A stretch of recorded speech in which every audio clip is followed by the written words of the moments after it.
Okay, if you haven't done so yet, take a second to get your episode loaded and pause at the 0-second mark. Remember, we don't skip intros or recaps. There is a recap. All right. So if all right, I'm going to try to go back to 0 just so I don't get ahead of John this time. All right. So if everyone's ready, those of you who've been here before knows what comes next. If you're new, grab your remote, have your finger on the play button, but don't press play yet because we're going to do that at the same time. Everybody ready? Yeah. Yep. Ready. All right. On the count of 3. 1, 2, 3.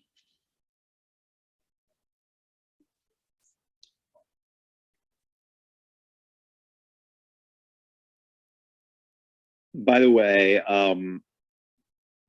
I've been reading a little bit more on this this Firefly reboot or revival or whatever it'll end up being.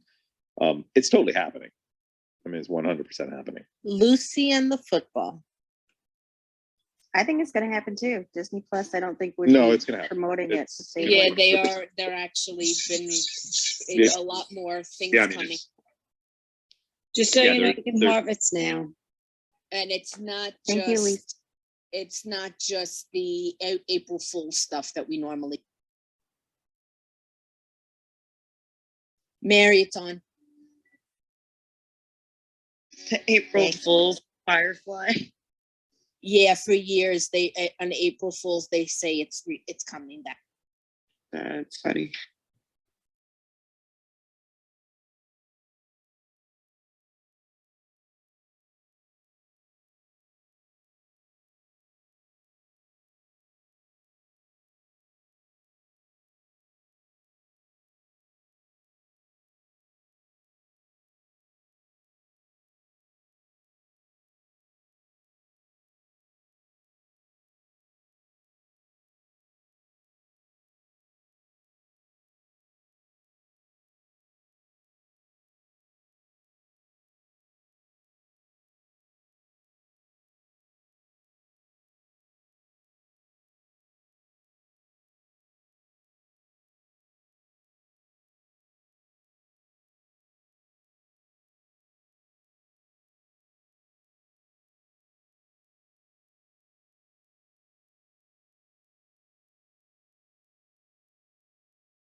Oh, great. I'm watching Heart of Gold.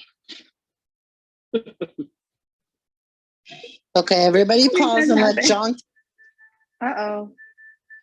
No, Yeah, no, would no. you like that? Don't worry about it. It's just what. But you want to, why- but you why want to is- see the very beginning of this. Like you don't want to miss any of this. Yeah, I kind of do need to see the beginning. What in Yeah, the you do. world? How about this? We'll keep watching until the credits start, and we can pause then. And when you are at the Yeah. credits, we can play it together. Okay, sounds good. Sounds good, Mary. Then we can't comment or anything because he won't be there. Yeah, I was like, gosh, all of this previously on stuff is like basically the same thing that that I watched in the last episode. And it's like suddenly Land Speeder is on its way, and I'm like, oh goodness. Yeah, you definitely don't want to miss the opening of this one.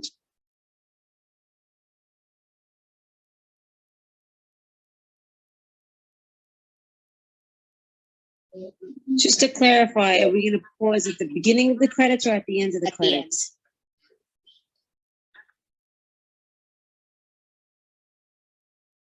No, it'll be good. You guys pause at the end of the credits. I will do a full on like a full ballad for you. Sweet. Anna, This you'll is- need to pause the timer too at that point. Yep, I got it ready to go. Thank you. Oh, I'm expecting some backflips are coming in this episode. This is my favorite opening of all of the episodes. I do like the opening.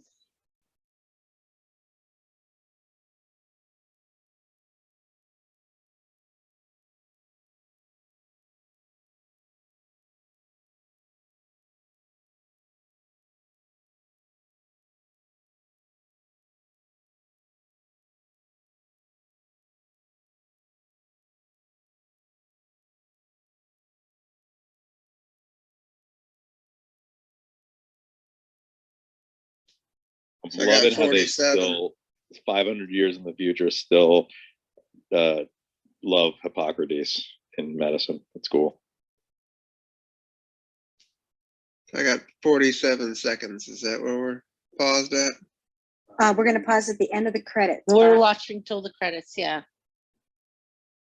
So just keep watching, Bob, until you get to the end of the credits, and then hit.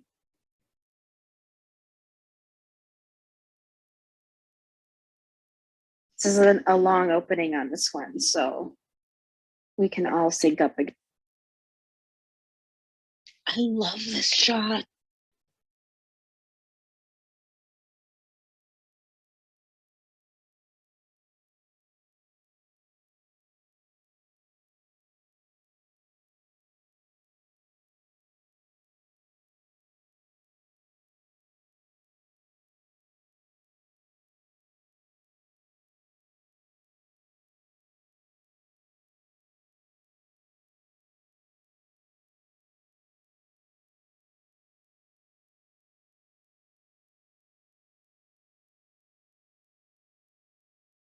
More or less intact.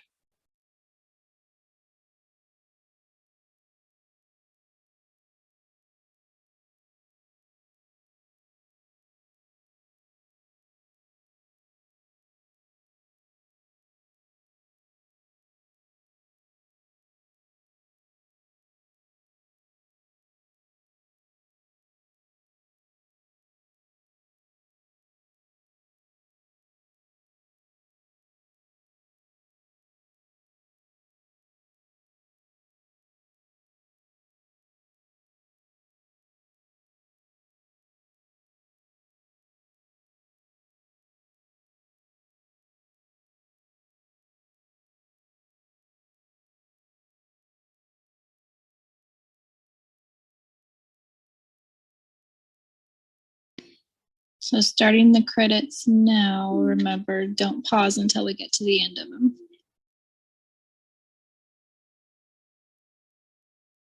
Oh, such a good opening. Can't wait to hear what everybody thinks with John stuff and Bob. Yeah, so she's like some sort of like an empath or something here. Did you? Are we actually pausing? Are we really pausing? At the end of the We're credits. gonna pause at the end, yeah. Yes. The end of the show, not the intro. No, the End end of of the the credits. credits. The song that's opening it. Since I found That's my like right serenity. at the very end of the credits when it goes to. Okay, I have created by Joss Whedon on my screen. And we're paused. Yes. Yeah. Is that We're right? Are pausing now there. paused, and John and I have Bob another will episode. caught up. What were you gonna say? I'm on pause. I'm on. Oh, I'm not. I'm. Oh wow! So this is actually this actually takes place at the same time that the conversation between Marilyn and Ara was taking. Yeah. Sorry, guys. I was talking to 7 Jay. minutes and 39 seconds is the end of the credit. I'm guessing the part that Mary said, "I love this shot," is the leaves and the Yeah. coming Beautiful, down. isn't it? Actually, Yeah. it's the Mhm. part where she bent down. Yeah, I was gonna You say the see part where she head, bends you see down and her the hair legs. comes in, and the hair comes into this. I love Yeah, the cherry blossoms are so pretty though. Oh, whoops!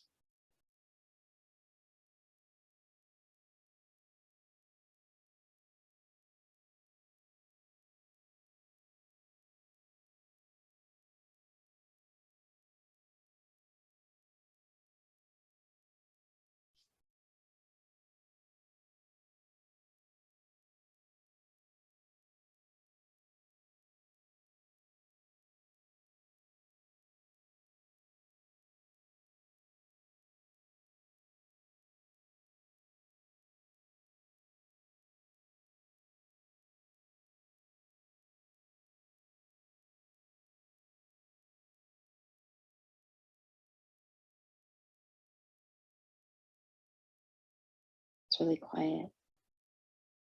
Did my song go out?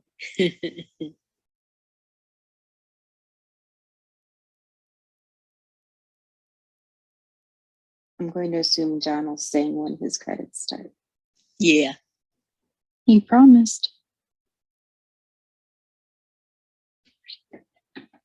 Take my love, take my land, take me where I Oh, there cannot we go. stand. Get I it? don't care, I'm still free. You can't take the sky from me. Take me out to the black, tell them I ain't coming back. You can't blame, damn it. You can't Burn take the the land and sky boil from the sea. me. Nah, I don't know the song. I'll Good. just admit it. It's a good opening. That's why, I'm reading it. now you see why we said you couldn't miss I that know opening. place I can be since I found serenity. But you can't take the sky from me. Let us know when All you're right, paused. Are you seeing the and horses? black. All right, hit it. All right, ready, everyone? On the count of 3, we're gonna start at the end of the credit. Oh, this is a reaver. No, not a reaver. I don't think he's waiting for count of 3. He's going. Yeah, he's All right, going. we're gonna go. 1, 2, 3. Uh-oh. This is a bounty hunter. You know, Mal just said there's no one else out there. Except Oh, I this don't- guy. That looks like a bounty hunter. Also, that looks very much like Boba Fett's ship. It does, It right? does. You think it lands the same way as Boba Fett's ship, though? The ships in this series are really cool. Yes, they are. Hope she does the soup thing. I love all the different dinosaurs that they always have up there. Definitely got funny. Something wrong? I'm just getting a weird heat bounce off.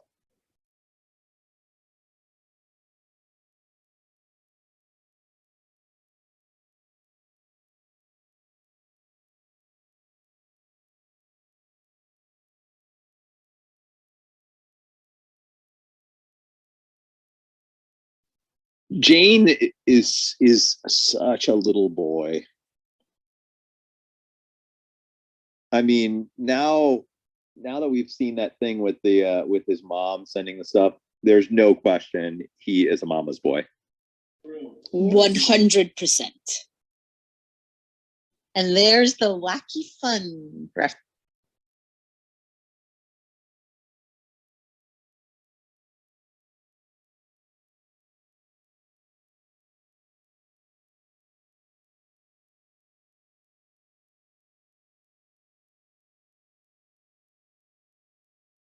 John, did you notice how scared Kaylee looked in the opening when River had that?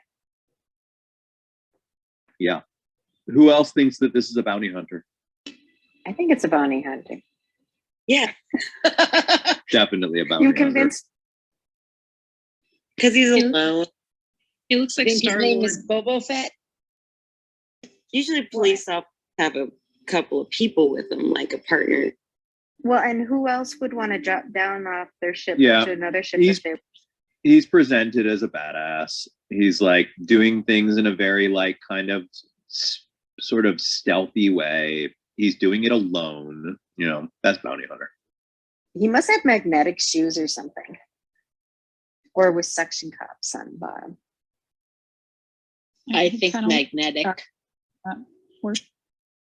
No jetpack.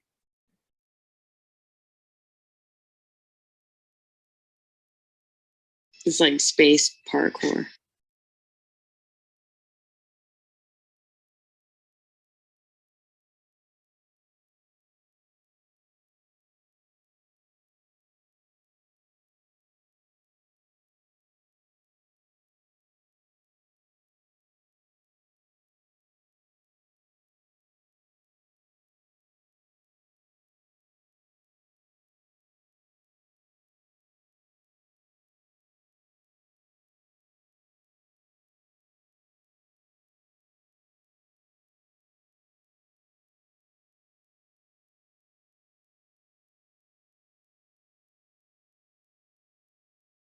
Bob, percentage chance that we see something backflip related in regards to this bounty hunter and River.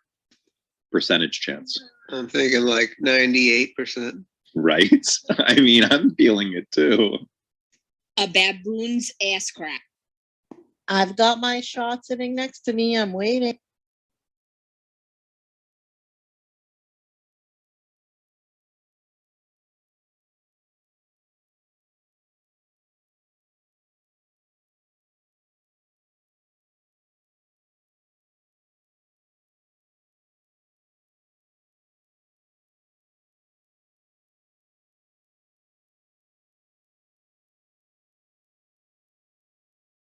I mean, that's pretty close to a backflip. That's a lot of balance.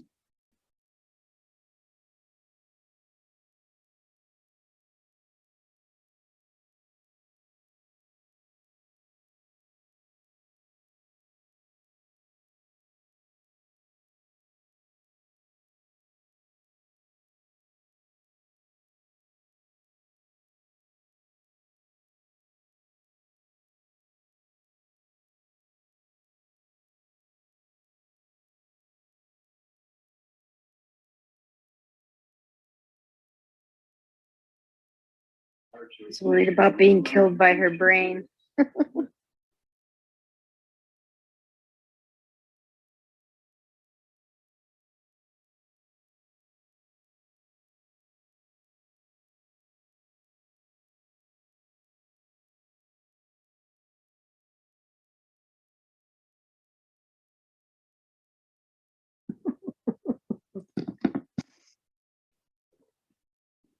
She's in Congress.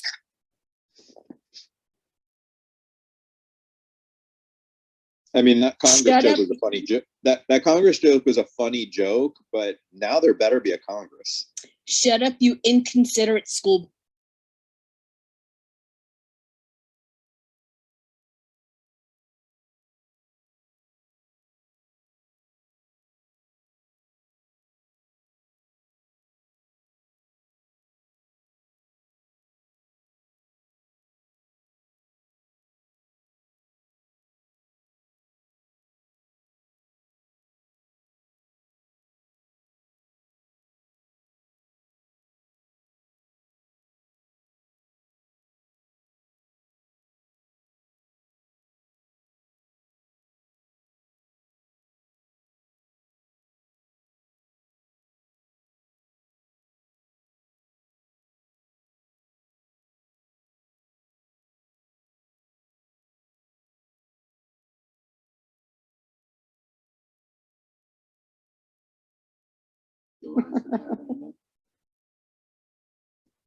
I can just see the grin on John's face when he heard us.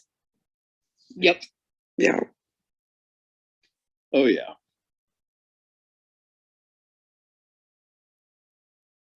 A grin with a little giggle.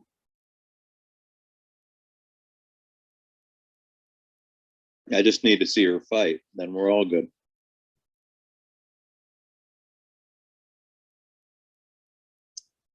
Except for that knife on Jane's chest.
That was cute.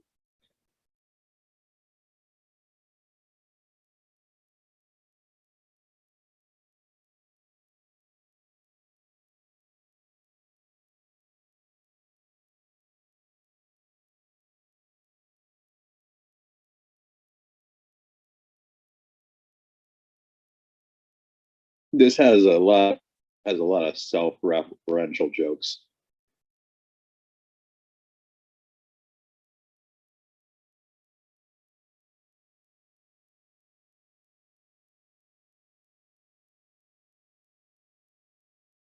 We live in a spaceship. Space.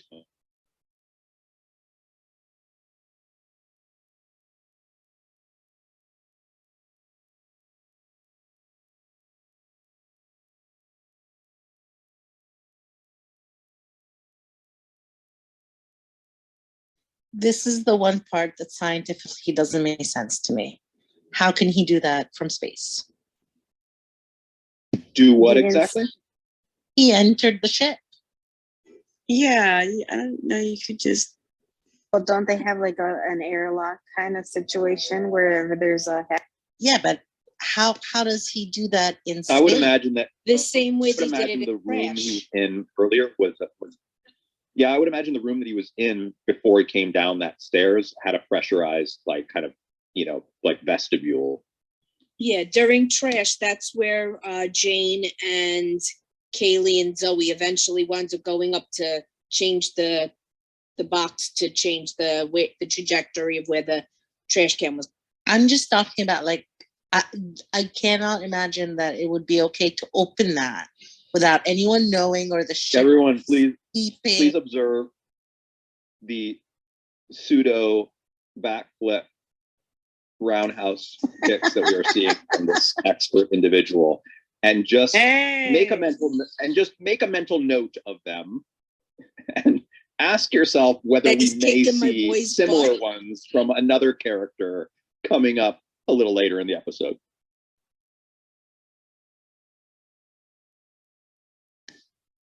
Well, I've got my shots of water ready, but so far, no drinking.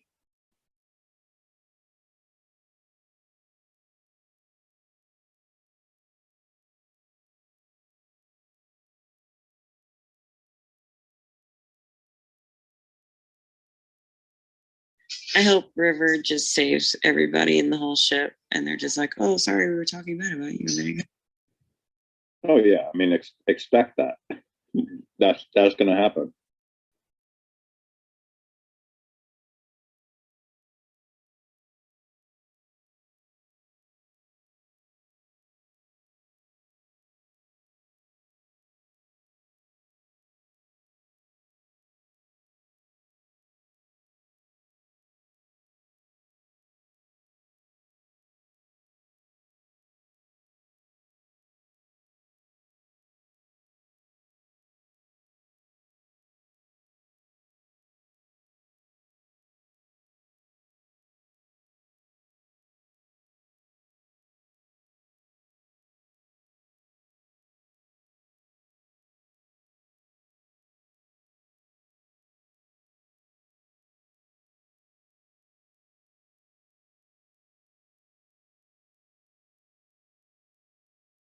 What?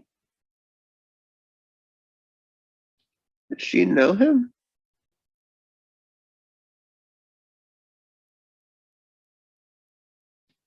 No, she asked, "How'd you get on?"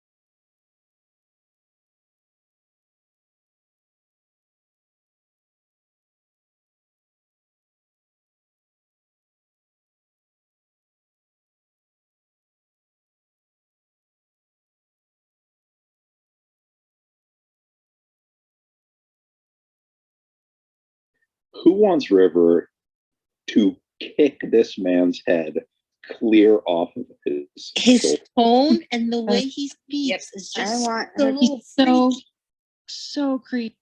That's this. Truly This is creepy. why I don't care for this episode. Why it's my least favorite. I mean, I don't dislike it, but it's not my favorite. He's so menacing, though. He did it so well. That. Oh yeah. Oh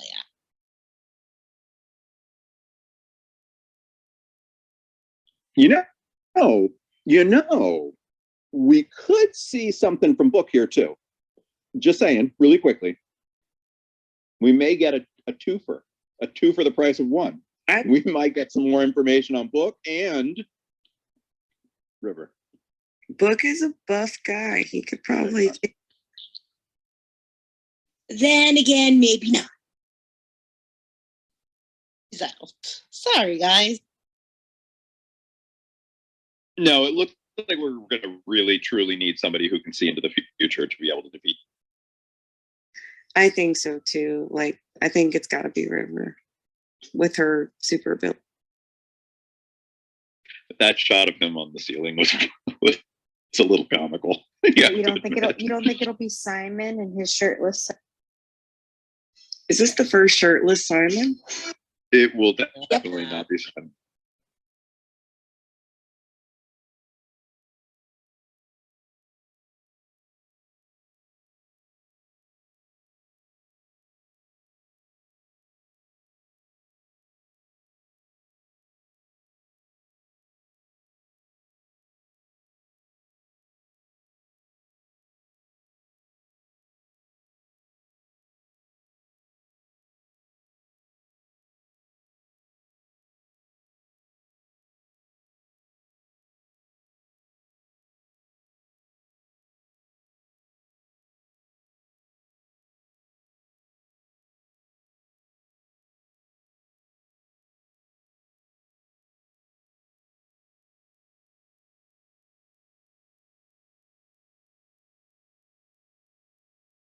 That was bizarre.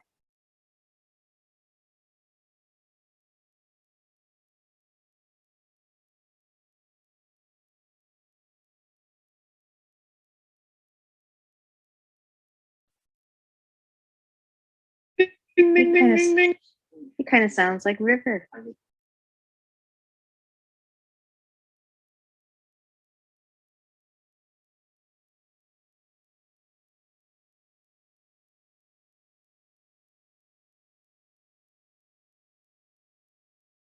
I have an uncle named Early, so I always think of him when I see them.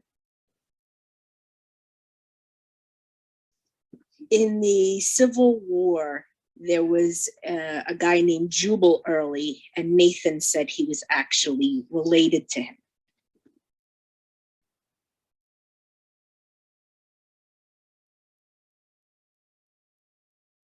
Huh.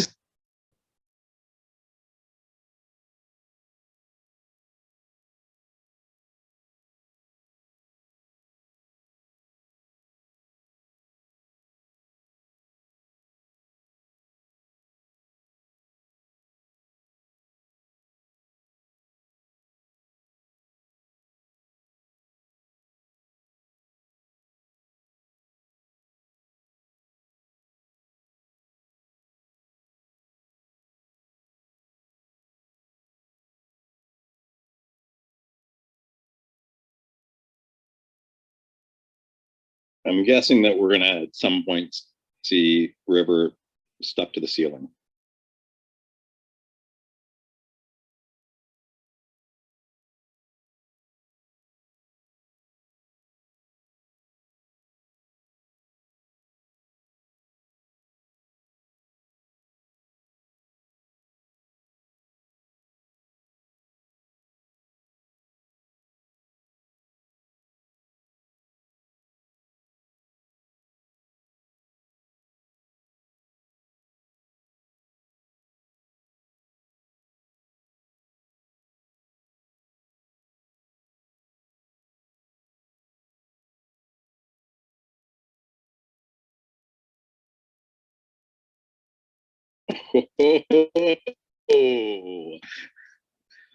Well.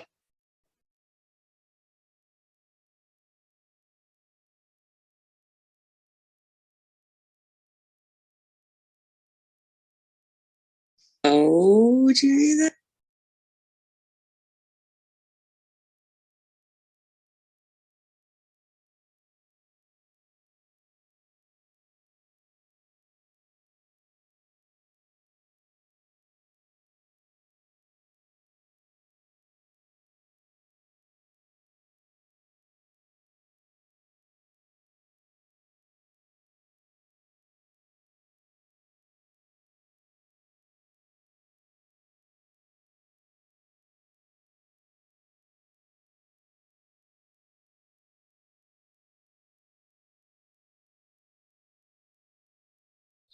I mean, he's crazy, but he's not wrong.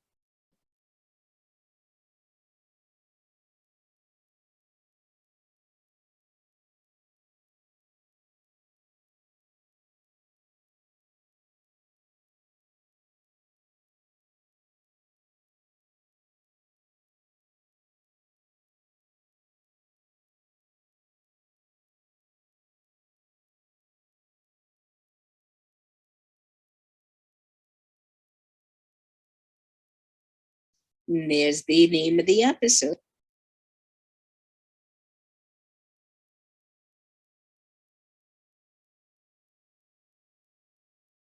I wonder if he's. No, he probably isn't. I was gonna think maybe he's also like what River is, but I don't think so.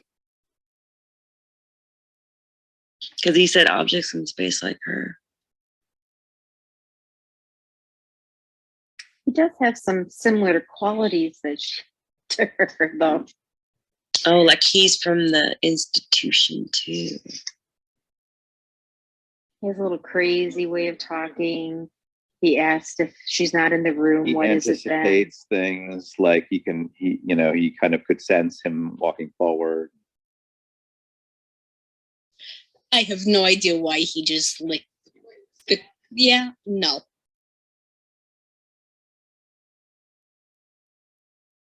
Was that just for Simon to mess with Simon?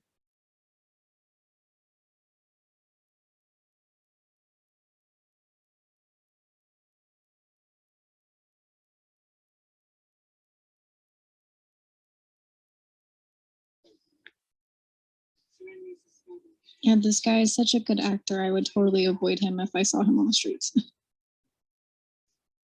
Super creepy.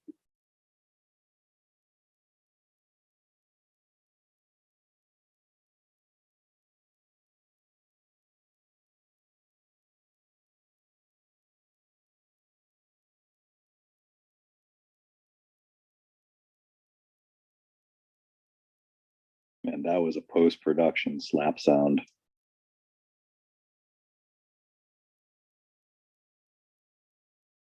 That's also a bit uncalled for.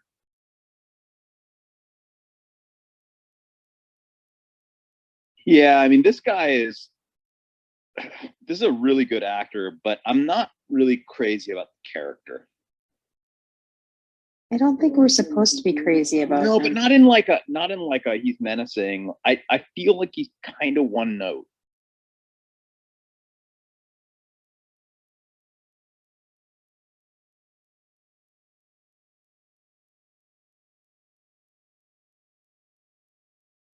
Whoa, whoa, whoa. She's on your ship.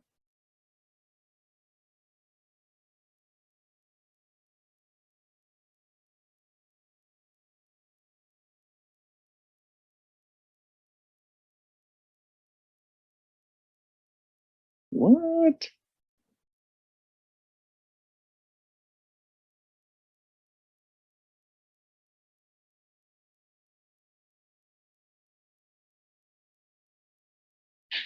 Oh, damn.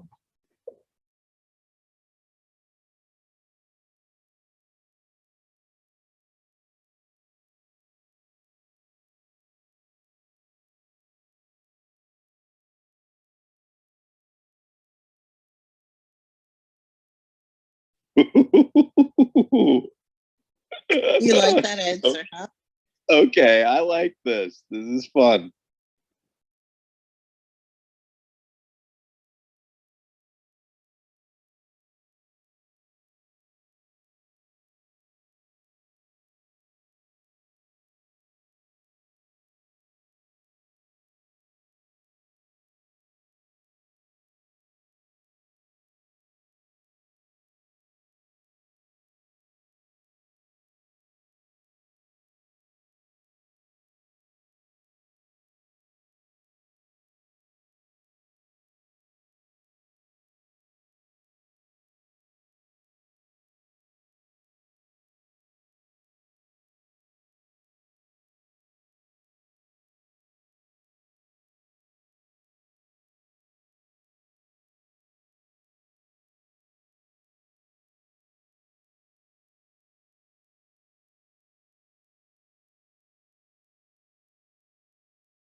Jubal.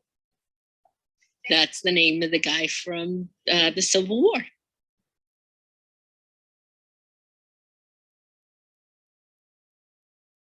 Jubal.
Still one no, John?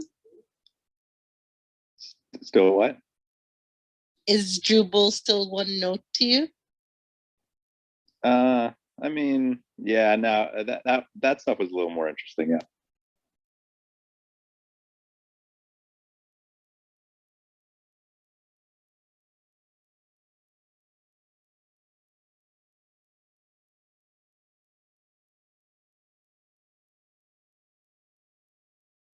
I love that she's like coming out of these like different types of like comms and stuff, like depending on who she's talking to. Right. And don't make faces. It's amazing. She said we're all dreaming. Yep. Now I kind of think, is this a dream? Just shared.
She's killing him with her brain.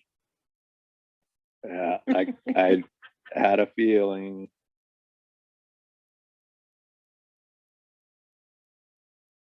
How do you know these things, man?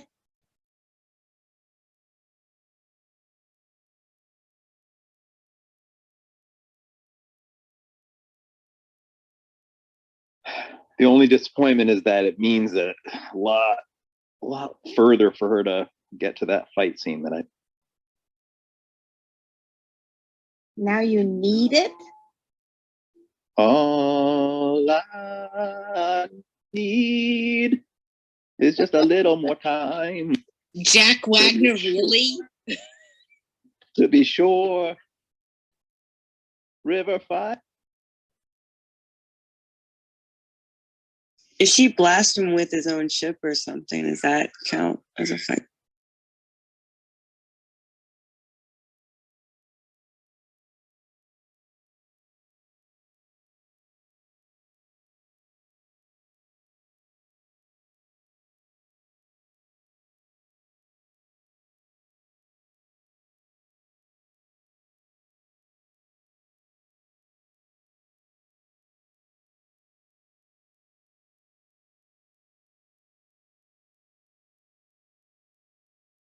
I mean, she really looks a lot like Sigourney Weaver from the first Alien film, like majorly. They very Just much pointed so. that out, and it's so true. Yeah.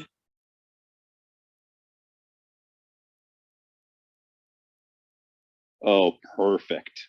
Perfect. He's going to go back onto the ship, and then she's going to fight him. Oh, John, you're too cute. Oh, no. Okay.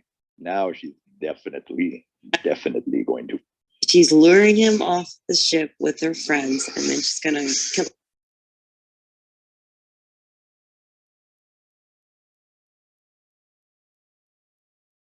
Oh, this is going to be good.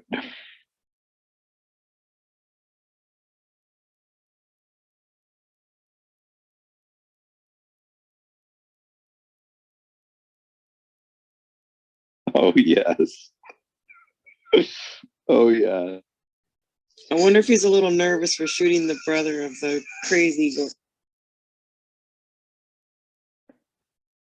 You gotta love Jane It sometimes. changes roles Everyone's gonna get a crack, I think.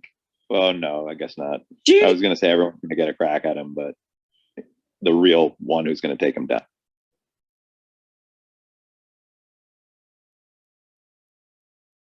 Stop it. Look at that ship. Look at that ship. That thing is so cool.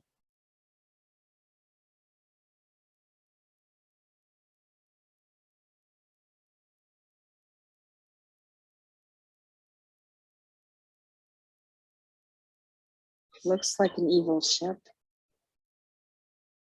Bye-bye, early.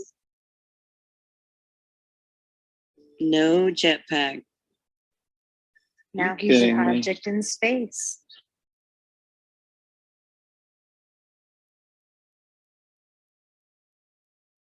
Why did he fly towards the ship and then just kind of like dart to the side there? What was Now through him. He was forced. It was the force of Mal pushing him.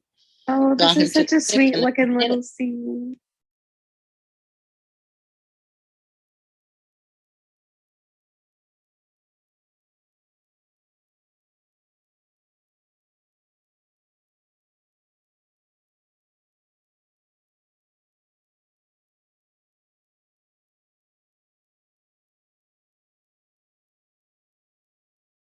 Oh.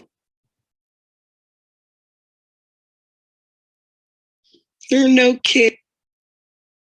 no backflips? Not a single somersault. Not one roundhouse kick. And now I Nothing. want to say, Wash, pull that mask up. Violent lunatic. Why is Wash wearing a mask when she's doing the surgery? Who knows? Hey now. Hey now. Sensitive to smell.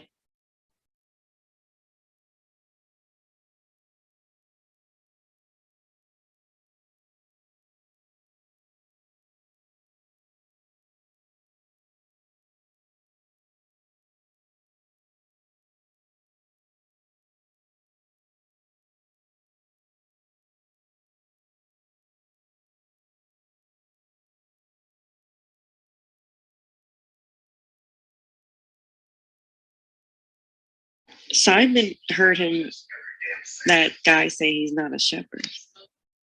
Yep. Oh, I want to play some jacks.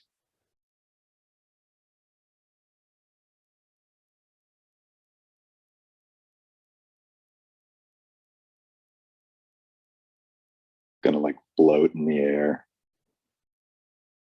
or something weird.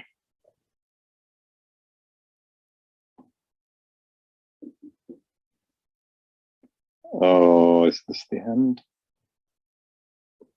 There was actually in one of those, when it goes down, there's actually a little space bug that's hard to catch if you don't know what you're looking for.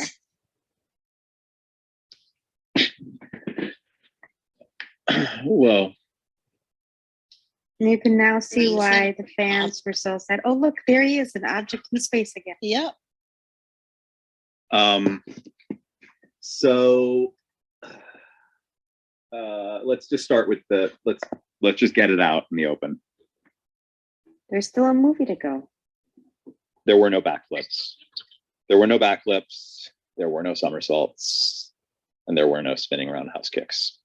But I didn't take any shots. Sorry. Yeah, I'm a little parched right now. Yep. Mhm. I am. But I have to say, I'm you made a sad. couple of really incredible predictions, like right away, which were amazing. So I gotta give you. Yeah. It's funny, John, because I sent Mary a message and I said, "Oh, I just remembered where River is." And right after I sent her that, you said, "She's in his ship." It's just like, oh boy. Oh yeah. Some of that stuff I thought was, well, I mean, in the last episode, I thought that the faux kiss moment was pretty obvious. I mean, that there's no way she's kissing him there. It would just think like logically how weird that would be. He just in the same episode slept with another woman. It would just be weird if he kissed. So Okay, but although do you think? But that's when he that's turned- clearly what they were kind of trying to like lead you astray. If you just think about it, if you just imagine what it's going to look like in a couple minutes, like or a couple seconds or whenever they're going to do it, and you just really think about it, it's just odd. It's odd. So then you just go, okay, then what is she saying? And then it's like, oh, she's leaving. And do you think she really would have left if the season had gone full 22 episodes? Find out, because it's very possible she's not on Serenity in the movie, and she comes into the narrative having been off the ship for a long time, which I think would be really cool, actually, for her to return. You think it would be to what? Serenity. Sorry, cut out a little bit there. Sorry, I think that it would be very cool, actually. If hold on, let me just switch to data. I don't know what is going on. Like always, I think it's Clubhouse. I think it's Clubhouse because mine's cutting out Yeah, really bad Club- too. Clubhouse. Yeah, I Good have to Lord. constantly get off my Wi-Fi whenever I'm in Clubhouse. So I think that it would be cool if, like, in the movie, it begins with she's been away from their ship for years, you know, and like she really did. She left, and that was that. And that the narrative of the movie Serenity brings her back, like has them, you know, reunited, and that it ends with her being there on the ship. And I would imagine that probably we would get our kiss in that movie. I'm guessing we'll get at least one kick from River, you know, like at least just some kick, even if it's just like a kick to the gut or something. When they were playing jacks, I thought for sure they were going to show like the ball floating in the air or something. like that. Yeah, me too. That's what I thought as well. Yeah, That was a really beautiful ending, though. Yeah, with the two of them playing, Yeah. it was nice. Yeah, it's definitely bittersweet. You know, it I feels. love the opening of that episode, though. Oh, I yeah. it's great opening. Oh, That's why I yeah. was like, you can't skip it, John. You need to see the No, you opening. have to yeah. say it. Well, especially the part where she comes into the room and like the entire place is like covered in flowers and or like leaves or flower petals or whatever, and like, you know, she bends over. Yeah, and cherry her hair blossoms. That's right, the cherry blossoms, and then like leans over and her hair kind of dips into the screen like that. I knew that that's what you were talking. The moment that shot happened with the hair coming down, I was like, oh, that's the part Mary loves. You know, the episode for me, like as a finale episode to Firefly, it doesn't feel like a finale episode, and I think that's probably why it hurt so much, because it really doesn't feel like a finale episode. They give it a little bit of like a, you know, This episode was one of the ones that they didn't see, though. And it wasn't intended to be written as a finale. They didn't realize, like they I know the message last. Yes. So they didn't get to work on anything after they were told to work on. Totally, I get that. That's what I'm saying. It just, you know, for this to be the last thing that fans get before a movie is a little disappointing, I think, because I think that the episode is okay, but I certainly wouldn't put it anywhere near the top of my favorite episodes. I found the whole Jubal bit with him just like going through and hurting and threatening everybody all the way through. I found it a little repetitive and drawn out. Definitely the part where he's having the conversation with River towards the end is the most interesting, but to get there we have to, like, you know, kind of endure a lot of just sort of the same old thing, you know, this just really nasty human being just hurting people, you know, throughout the episode.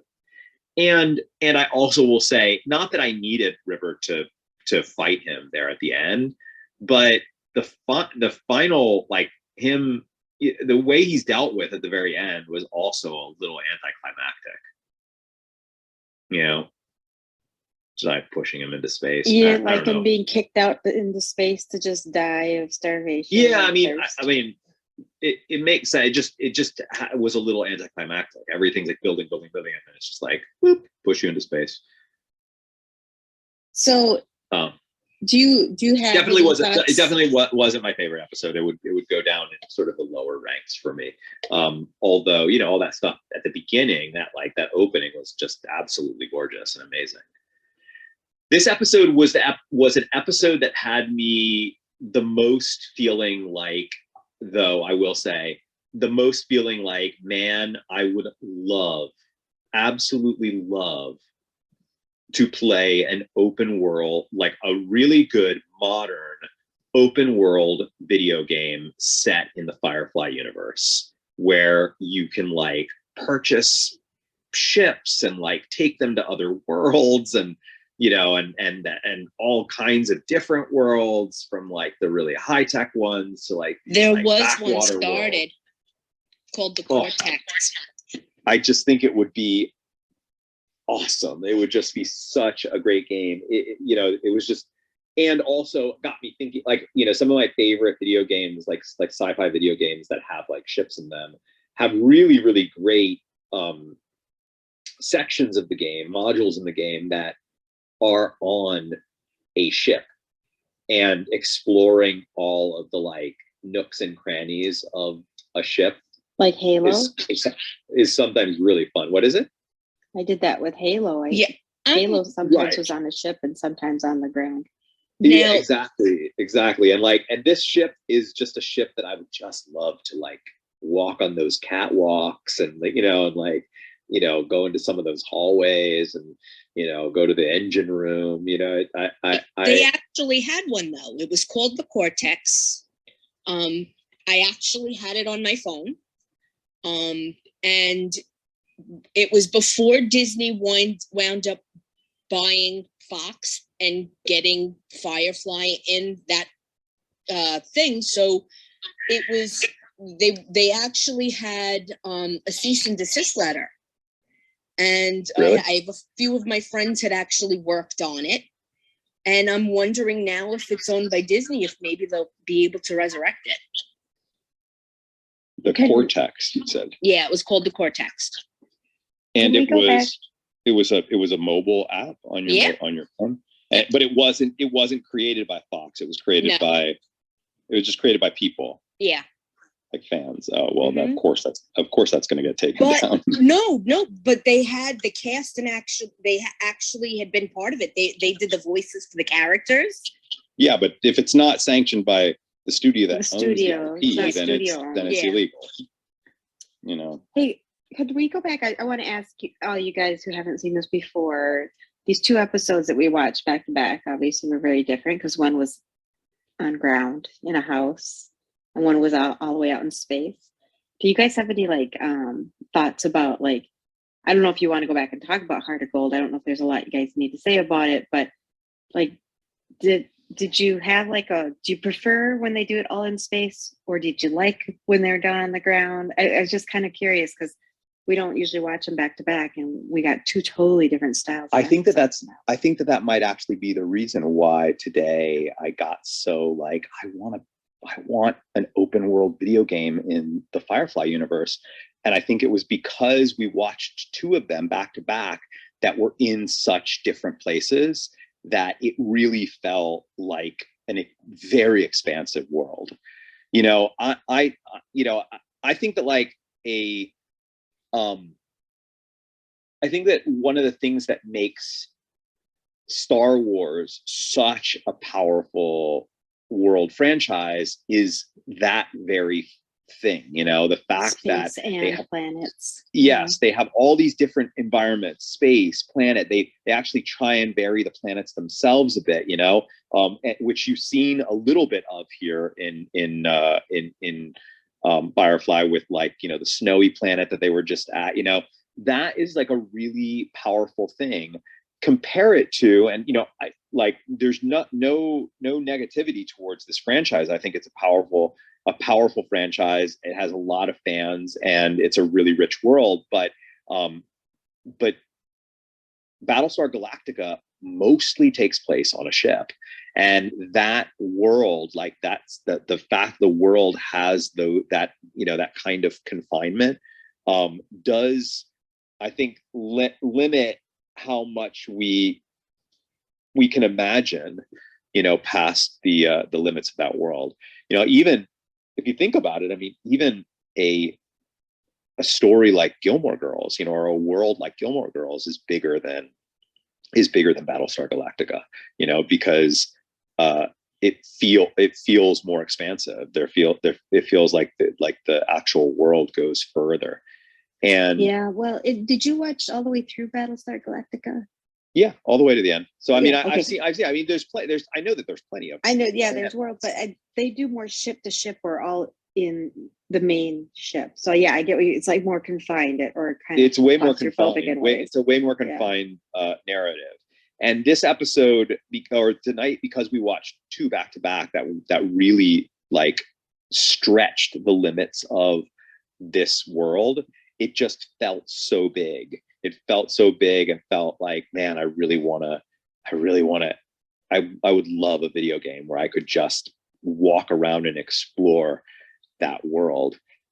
If this reboot ends up being a success and, I mean, dare I say it, a hit, the way that Next Generation was a hit to the original Star Trek series, then it seems totally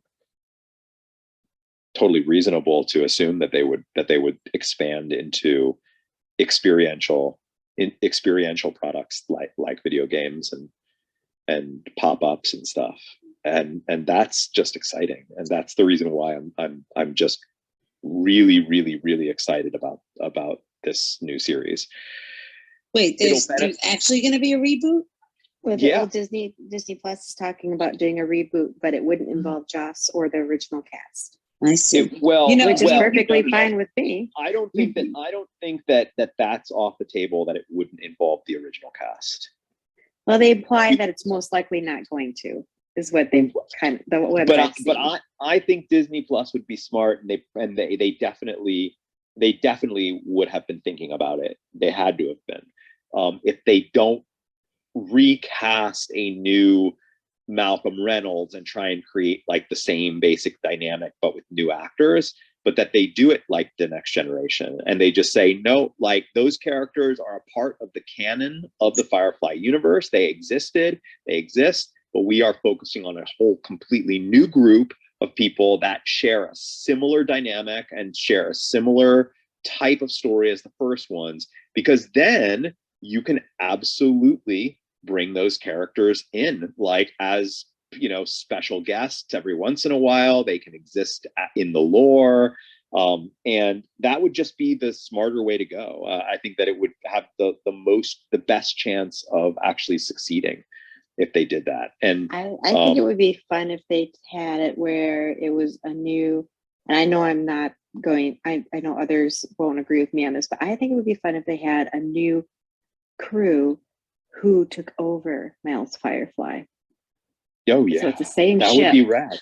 Oh, that would Same be rad. ship, but different crew. Because, totally, because it would be the same. Yeah, totally. I think that would be amazing. That would be so interesting, right? Like, then there would be all these questions like, what happened to the original crew? Like, why did the ship get abandoned? We know that Mal said we always sensed that Mal would have that ship, till he was old. Why did he get rid of it? That could be part of the narrative. Reavers got them. I'm just kidding.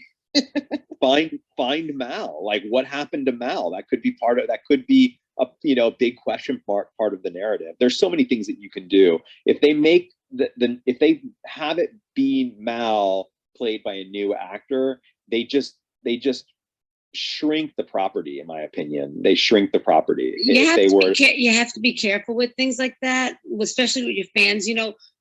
My husband and I are huge fans of the original Star Trek. And although I like the Next Generation, it was very pretentious. Oh, really? It was a very different feel. It was from the 20. It original was Star Trek. 23 years. It was 20 years later, though. Yeah, but it was, it was very different. It was just a very different feel. I know it was 23 years later, but it was very pretentious. But then they did other Star Treks like that weren't pretentious like that. But they were like all perfect characters. Nobody was flawed. You know what I mean? But yeah, but that's although I did love Guy.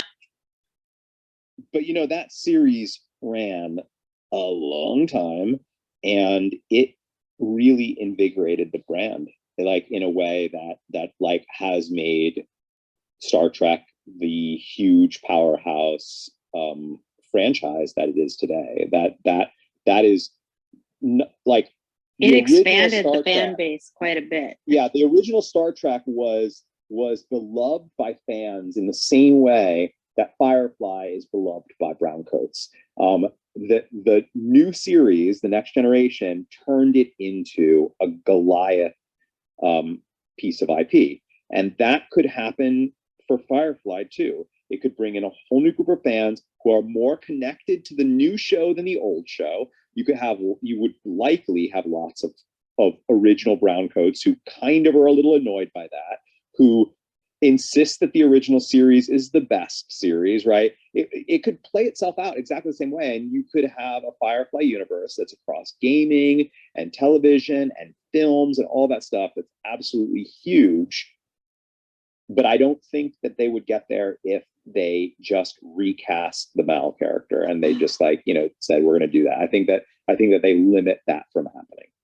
They could. Okay, so they have a new crew on Serenity, and then they could make movies with the old crew on some other ship, like the old Star Trek crew. Oh yeah, movies. That seems perfectly reasonable. It's not as likely just because those Star Trek movies really did they kind of were their own thing. They were kind of an exciting part of.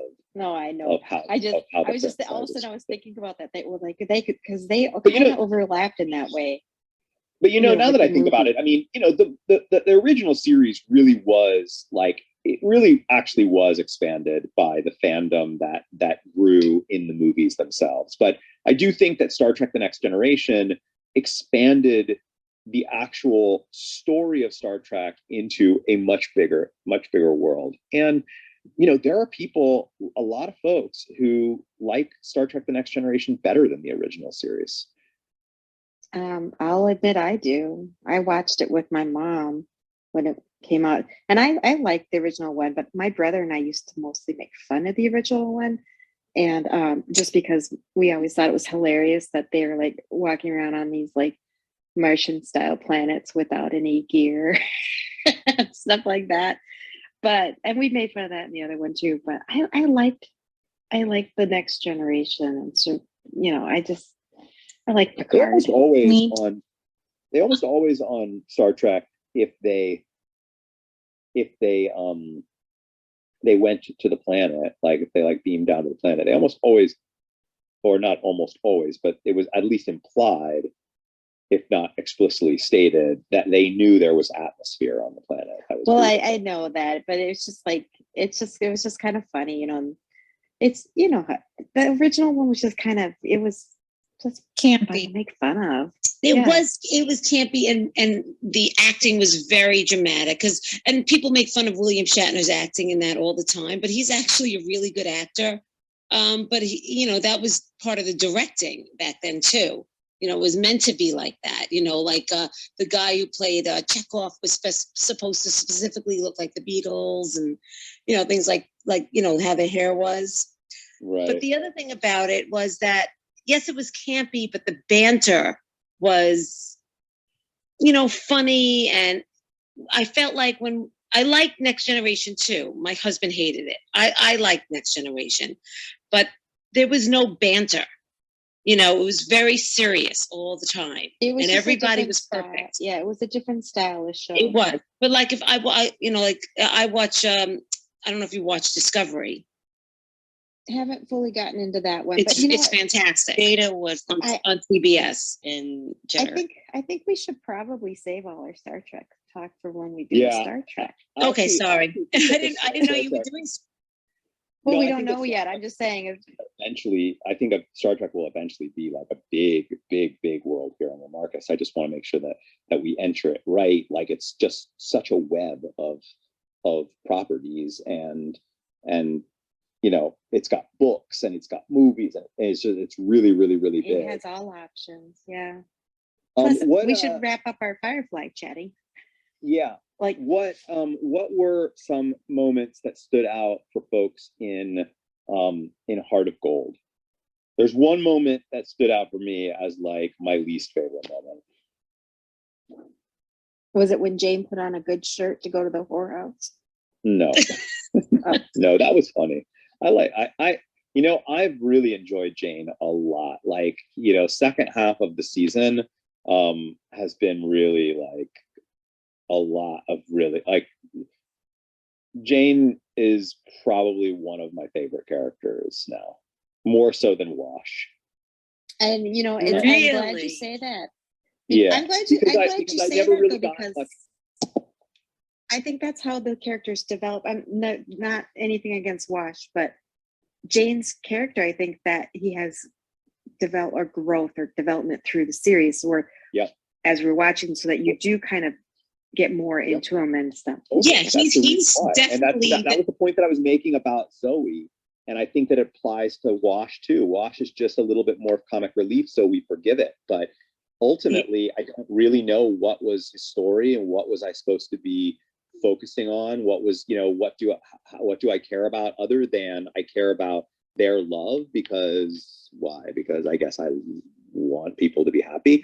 But you know, with Jane, you really have something to follow and really have something to care about, which is, will this guy, you know, will he like find loyalty in, you know, in this crew? And that's just a powerful story that we actually he's the redemption character. Yeah. So Yeah. unfortunately, we don't really get to see that. I always say that this show with 14 episodes had more character growth than some shows have in several seasons. Because Right. But what was Wash's character growth? I didn't say all of the characters, I said Right. some of the characters. I mean, Mal is so beloved on the show because there's a lot to unpack with his character. He's so complicated. He's so, he's going through a lot. There's this like real like tension with where his character's going that keeps us really, following his every move and his broader arc. I think that Inara also has it as well. And Jane really, really, really has it. There's but one thing you I didn't probably really see it much from, both River and Simon completely have it, but I didn't see it much from Zoe, didn't see it much from Wash. And yeah, I guess I kind of saw it a bit from Kaylee, but not so much. I mean, there were some aspects of Kaylee that I thought were interesting, but I didn't really see a lot of growth of her character. So I have to say I love Jane. I just love him. There was something that happened in the beginning with Inara that most people didn't notice. And I don't remember if I actually said it while it happened.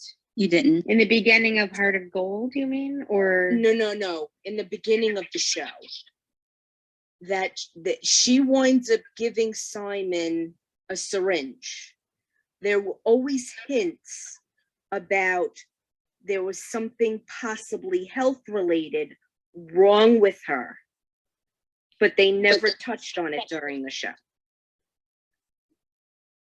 well, okay. Well, maybe that's something that would have come through later, though. The show. Very possibly. But You're talking about Zoe? No, Inara. Oh, Inara, I health related. Inara. Simon something, it was like a general vaccination or immunization or something like that. I thought because they were traveling around worlds. You know what would have been really rad?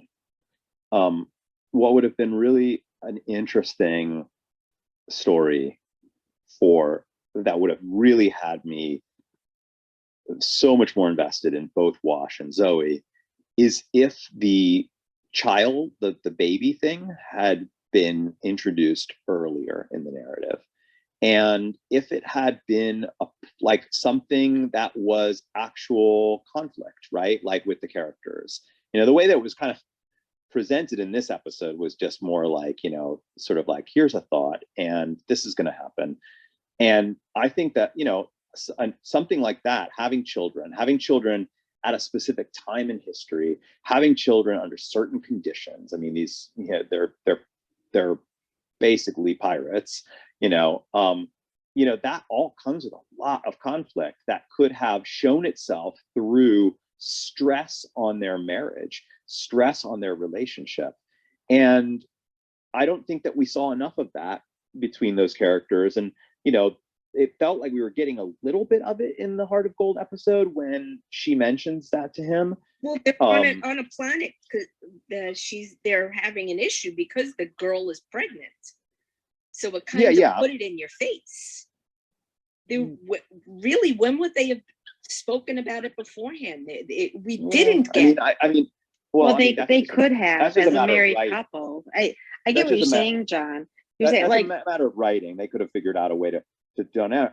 The point I'm just trying to make is that, when we mostly saw them, they're slapping each other on the butt and telling each other that they want to rip their clothes off, and they're like being lovey-dovey and like, it's all great. We love their relationship because we want people to be happy. But from a story perspective, it doesn't really give us much to be intrigued by or to want to know what's going to happen next. And so those characters, just for the most part, are there. They're just part of the crew. They're just, characters that are in many ways designed to sort of help move the narrative forward for other characters rather than right. There was never a focus on them. There was never like, I mean, if you went into another season, there could have been like an episode about Wash or an episode about Zoe, but none of that happened here.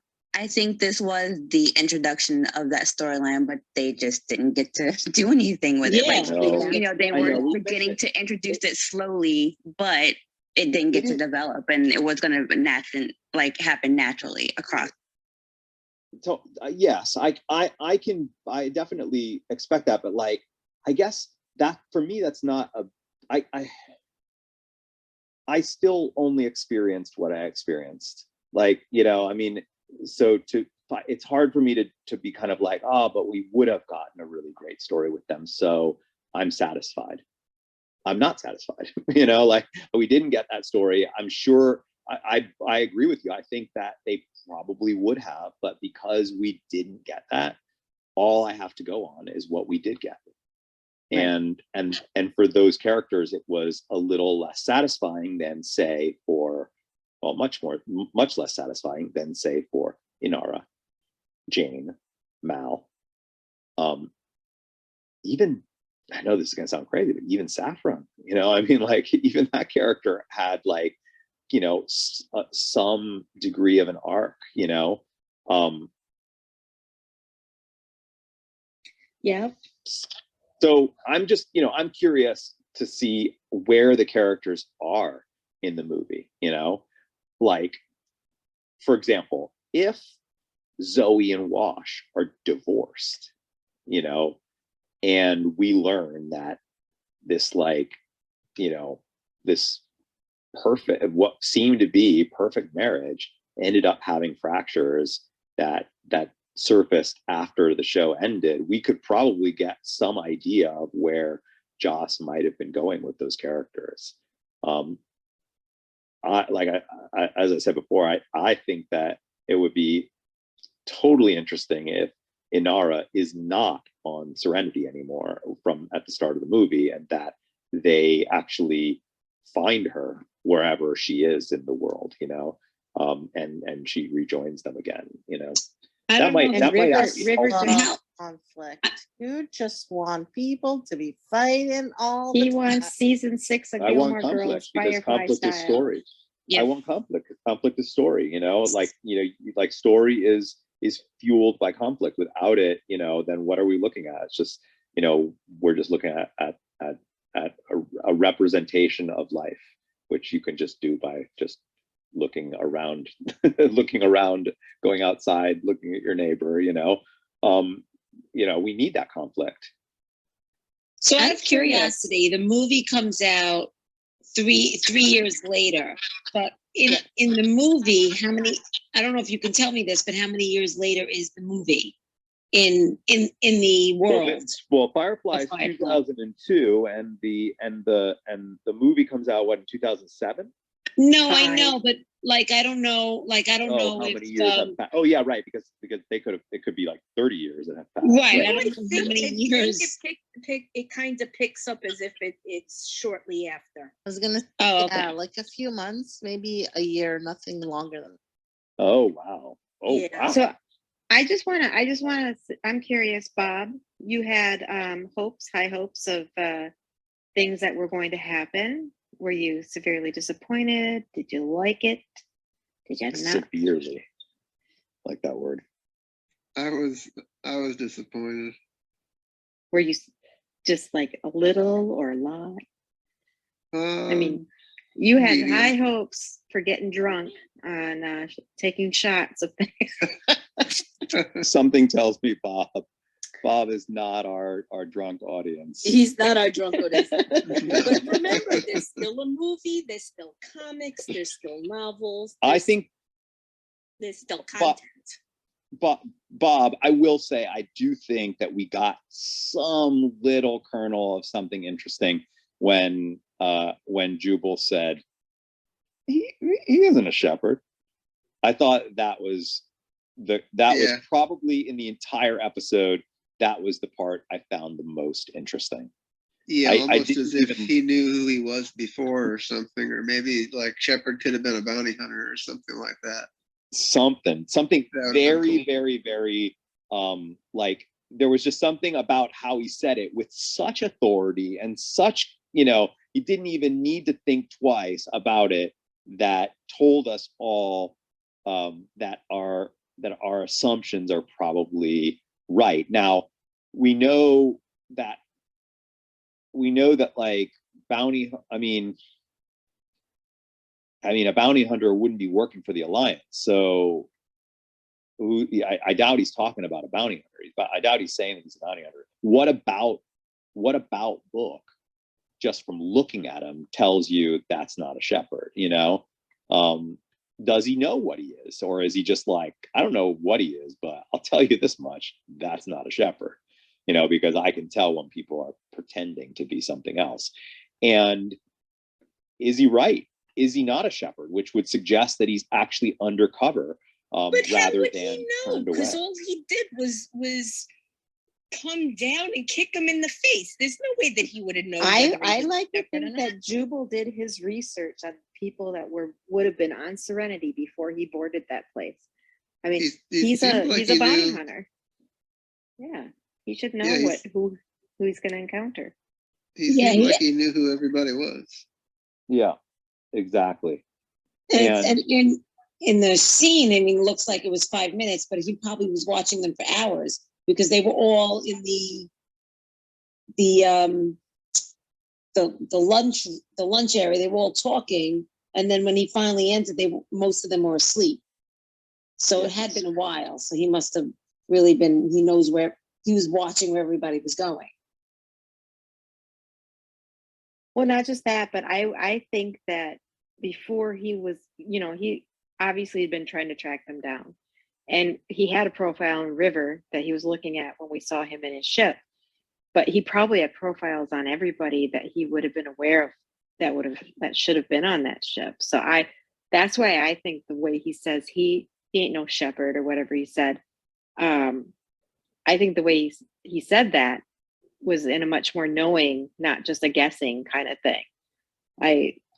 That's how I take it, the way he says that, because it's just kind of like, well, what does he mean by that? The guy's dressed like a shepherd. Why wouldn't you assume he's a shepherd? He has other reasons why he thinks that, and might be why he attacked him the way he did. Because maybe if he thought he tried to take him on like he took the other people on, he wouldn't win. Maybe, just saying. My theory. Yeah, I'm still wondering if we're going to find out what he really is. He's not a shepherd. So, just wondering what he is. Yeah, I'm wondering if he's in the movie. And if he's in the movie, whether we'll find out or if we have to read the comic book in order to find out. Well, we will find out in 24 hours or less. Mm-hmm, mm-hmm. The other thing I thought was really, really funny was when I knew she was on the ship. Like, as soon as I heard her voice over the intercom, I'm like, she's on his ship. But everybody in the crew was like, she's the ship now?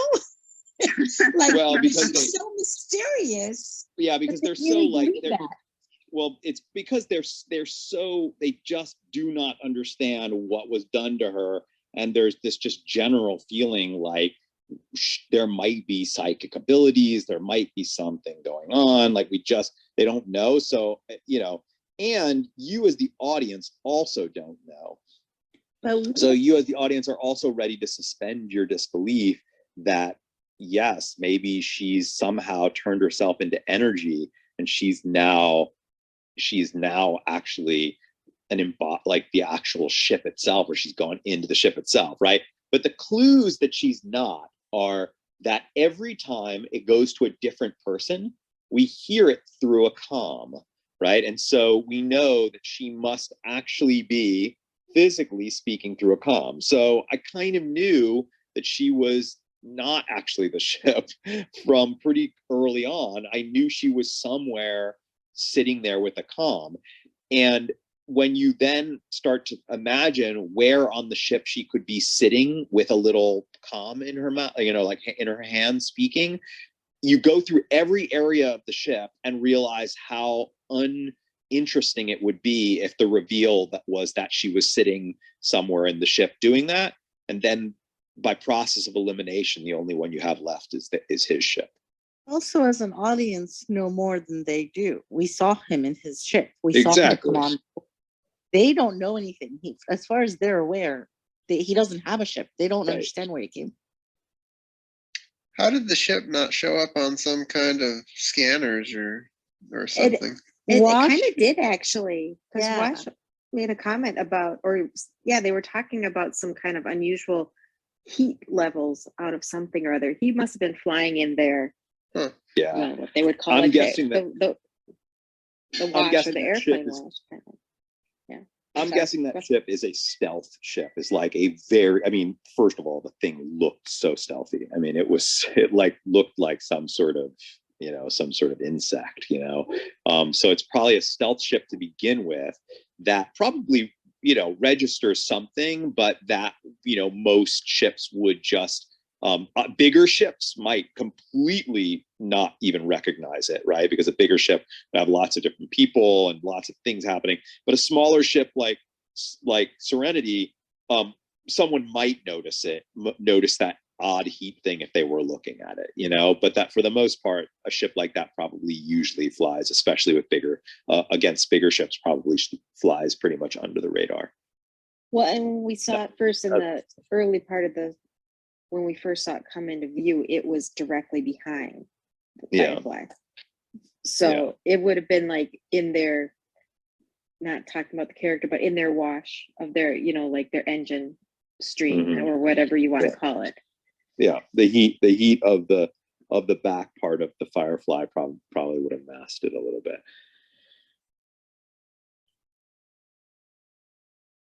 So of the two episodes, which one did you guys like better? Neither of the episodes were really high up on my list. Like neither of the episodes I would say like were like favorites where I was just like, oh my gosh, I love this. I would say that the second episode had that really incredible opening that really puts it, kind of over the top for me. Yeah, that's my least favorite out of all of them. Jubal like I sort of lost it for that character. Like the episode sort of lost it for me because of that character. I just thought it was just repetitive, just like, okay, next person saying the most awful things that you can, next person and fight, in Heart of Gold, I know that episode was like largely, it was, a big part of what was revealed there. Yeah, the relationship between Marilyn and Ara. Yeah. Well, first of all, I was not in, like, I did not really love the scene where it reveals her like in tears in her room. For whatever reason, that just didn't sit right with me. I think the purpose of that, though, is to show us why she needs to leave. Because for somebody in the type of work she does, to do her kind of work, she can't be involved with anybody in particular. So love is not a thing for her in that way, that type of love. That's what I think.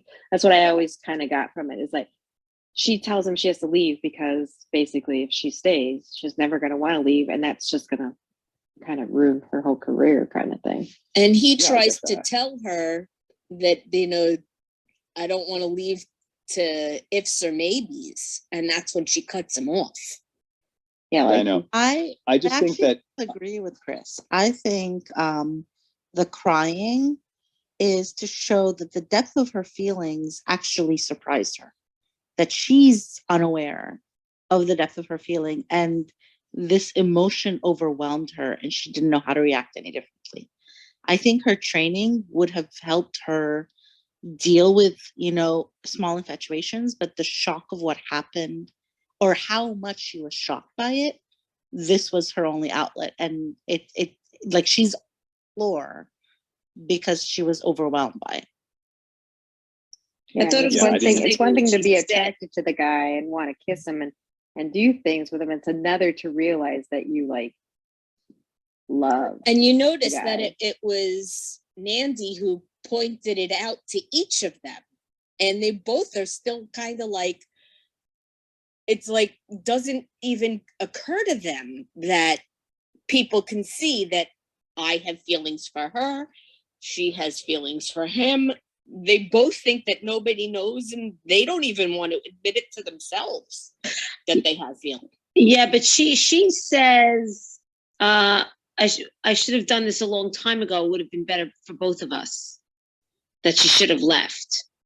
Yeah, So but that's because she realized it, I think. I think she really, truly realized it when she saw him come out of her friend's room, and she probably wished it had been her. And then Nancy puts her definitely. hands on the shoulder and says, I thought it was only him. It kind of, you know, she didn't realize that the feelings were reciprocal. Otherwise, she wouldn't have done anything with them.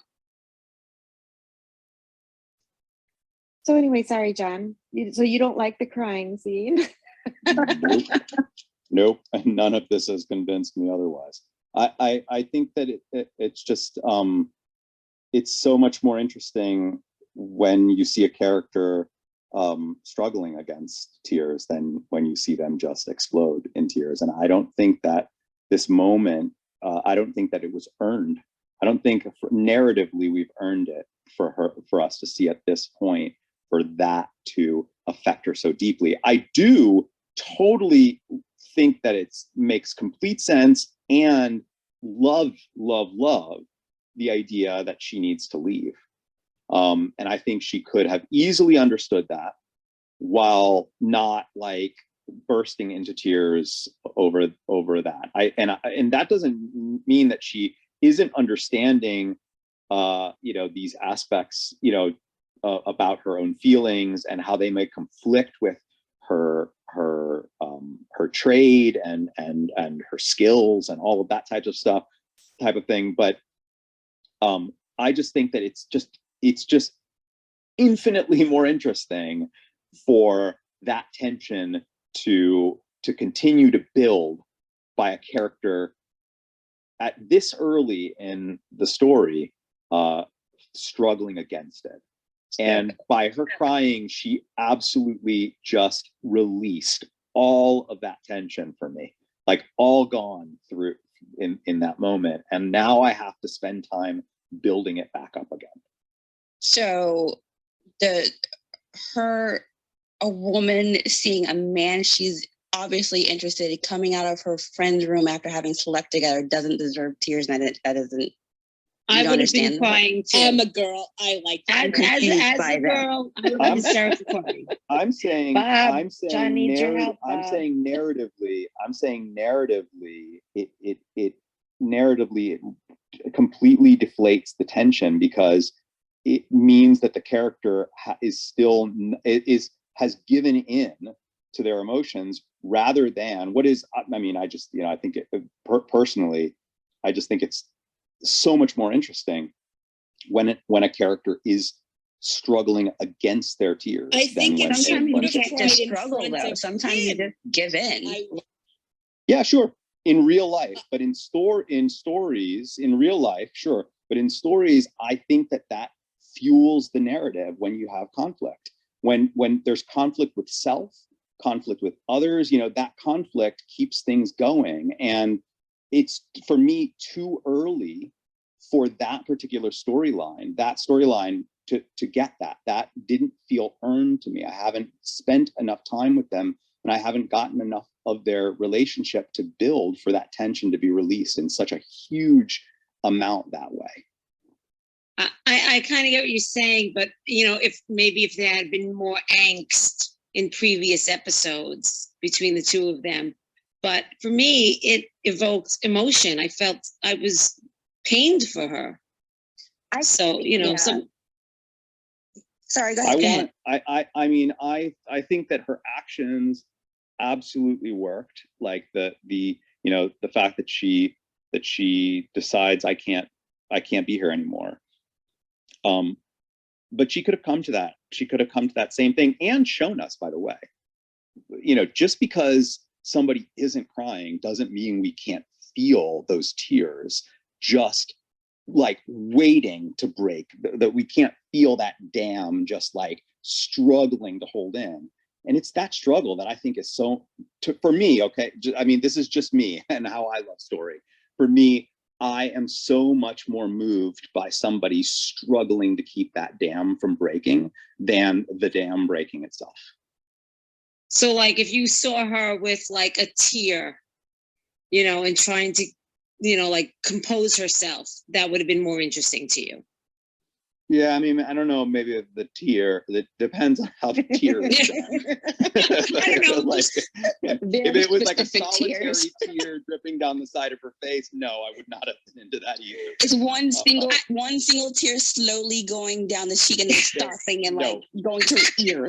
Is that okay? No, I just no, mean to show that she was hurt by it somehow. I think, you know, I mean, and she was composing herself. Maybe she doesn't need a tear. there are just so many really like complex ways that humans can't help but show their emotions and their anger and their love. There's so many really, really complicated ways that don't involve the most obvious, you know, which are tears, yelling, you know, I'm mad, I yell, I'm sad, I cry, right? There's like human beings do it in such complex ways.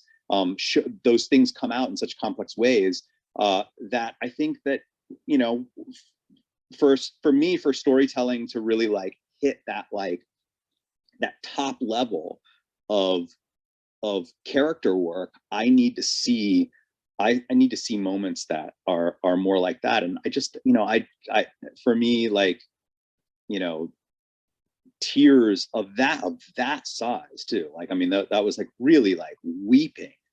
That for me, it has to be earned, and I don't feel like it was earned personally. I don't feel like that story between the two of them had gotten to the point where it's that. I mean, it's the first season of the show. John, I mean, think about how long. John, clearly you've never been a teenage girl ever. Yes, but I mean, but that's not what this is.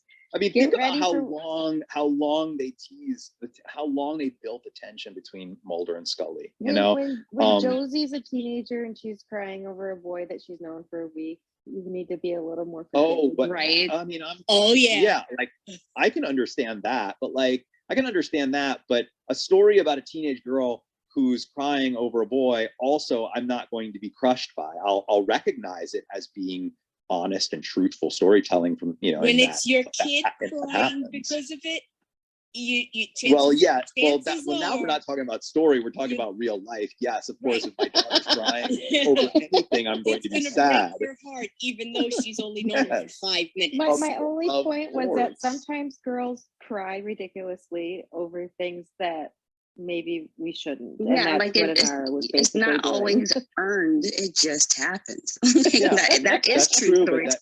But again, you're talking about life, and I'm talking about story. And I'm saying so much more about. Stories reflect life, and sometimes that just happens.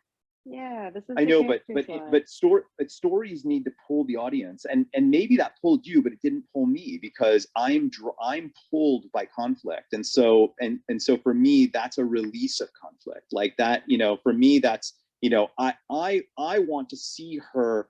I want to see her like actually trying to decide what she's going to do here, right? Like that to me, I want to see the actions that she takes to figure out what she's going to tell Mal, knowing that she's in love with him. I think that's why she's crying now, because she realized that, and that's what fueled her to say, "I'm leaving."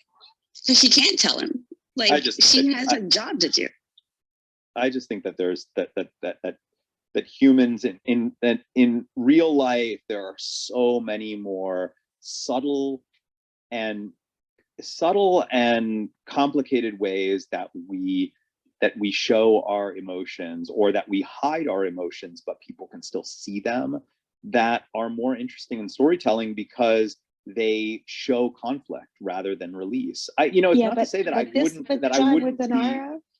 With Anara, that is what she does for a living, is hide things and be subtle. And so for maybe the fact that this doesn't have anything to do with her living on what she does on a daily basis, but it's what she would want if she wasn't a companion. Maybe that's why it got messy and all cry.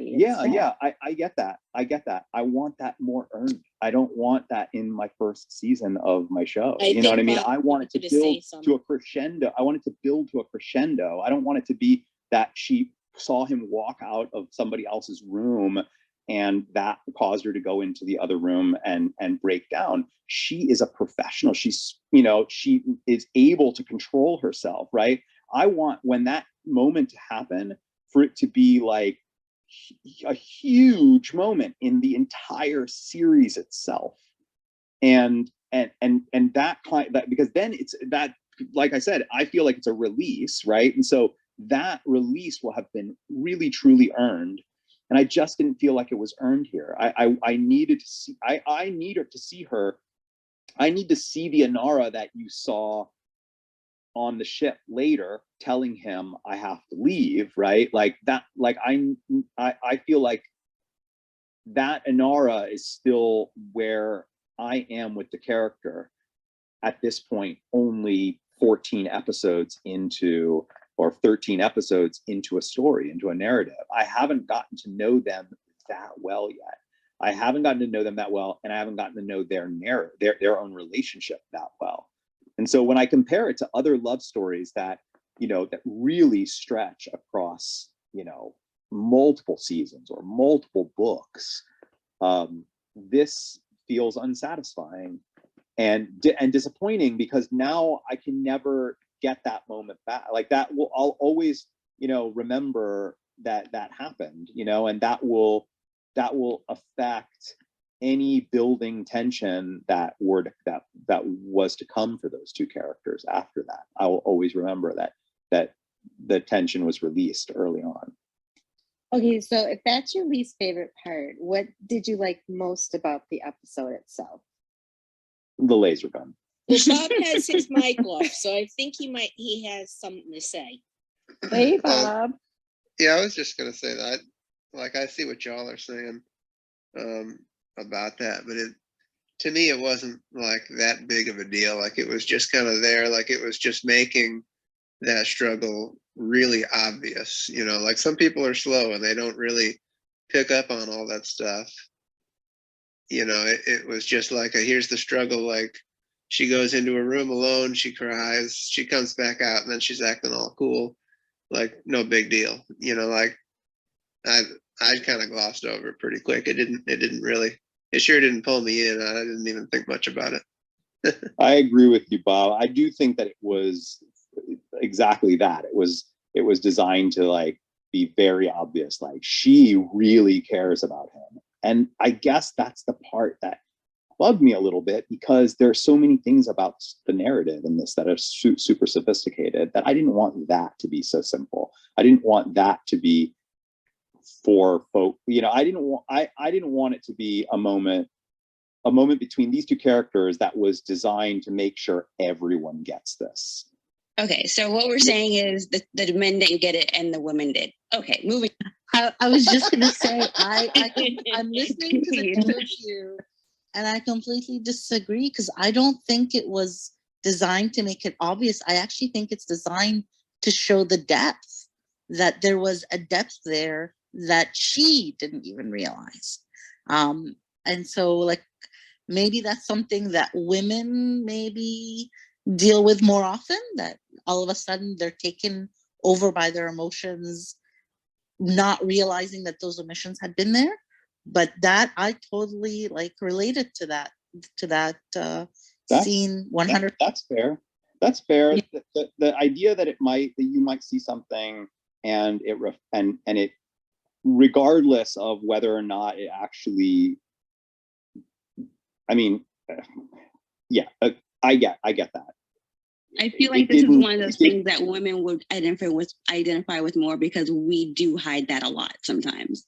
Just speaking for myself, maybe some other ladies in the room, but that might be satisfying in storytelling, for you to see something on screen that you're like, I can relate to that. I get that. That is one aspect that is definitely compelling in storytelling. I didn't relate to it, and for me, I need conflict to keep me going, and for me, it released the conflict. And then I didn't have anything really to look at and self-reflect on. I can also see how interesting Go ahead. Oh, I'm sorry, he was talking. Sorry, I was just going to ask if I phrase it as it's self-conflict. She's conflicted within herself. And yeah, but there's so much. But it's self-conflict. Diana, did you have something new you wanted to say about it? No, keep going, Mary.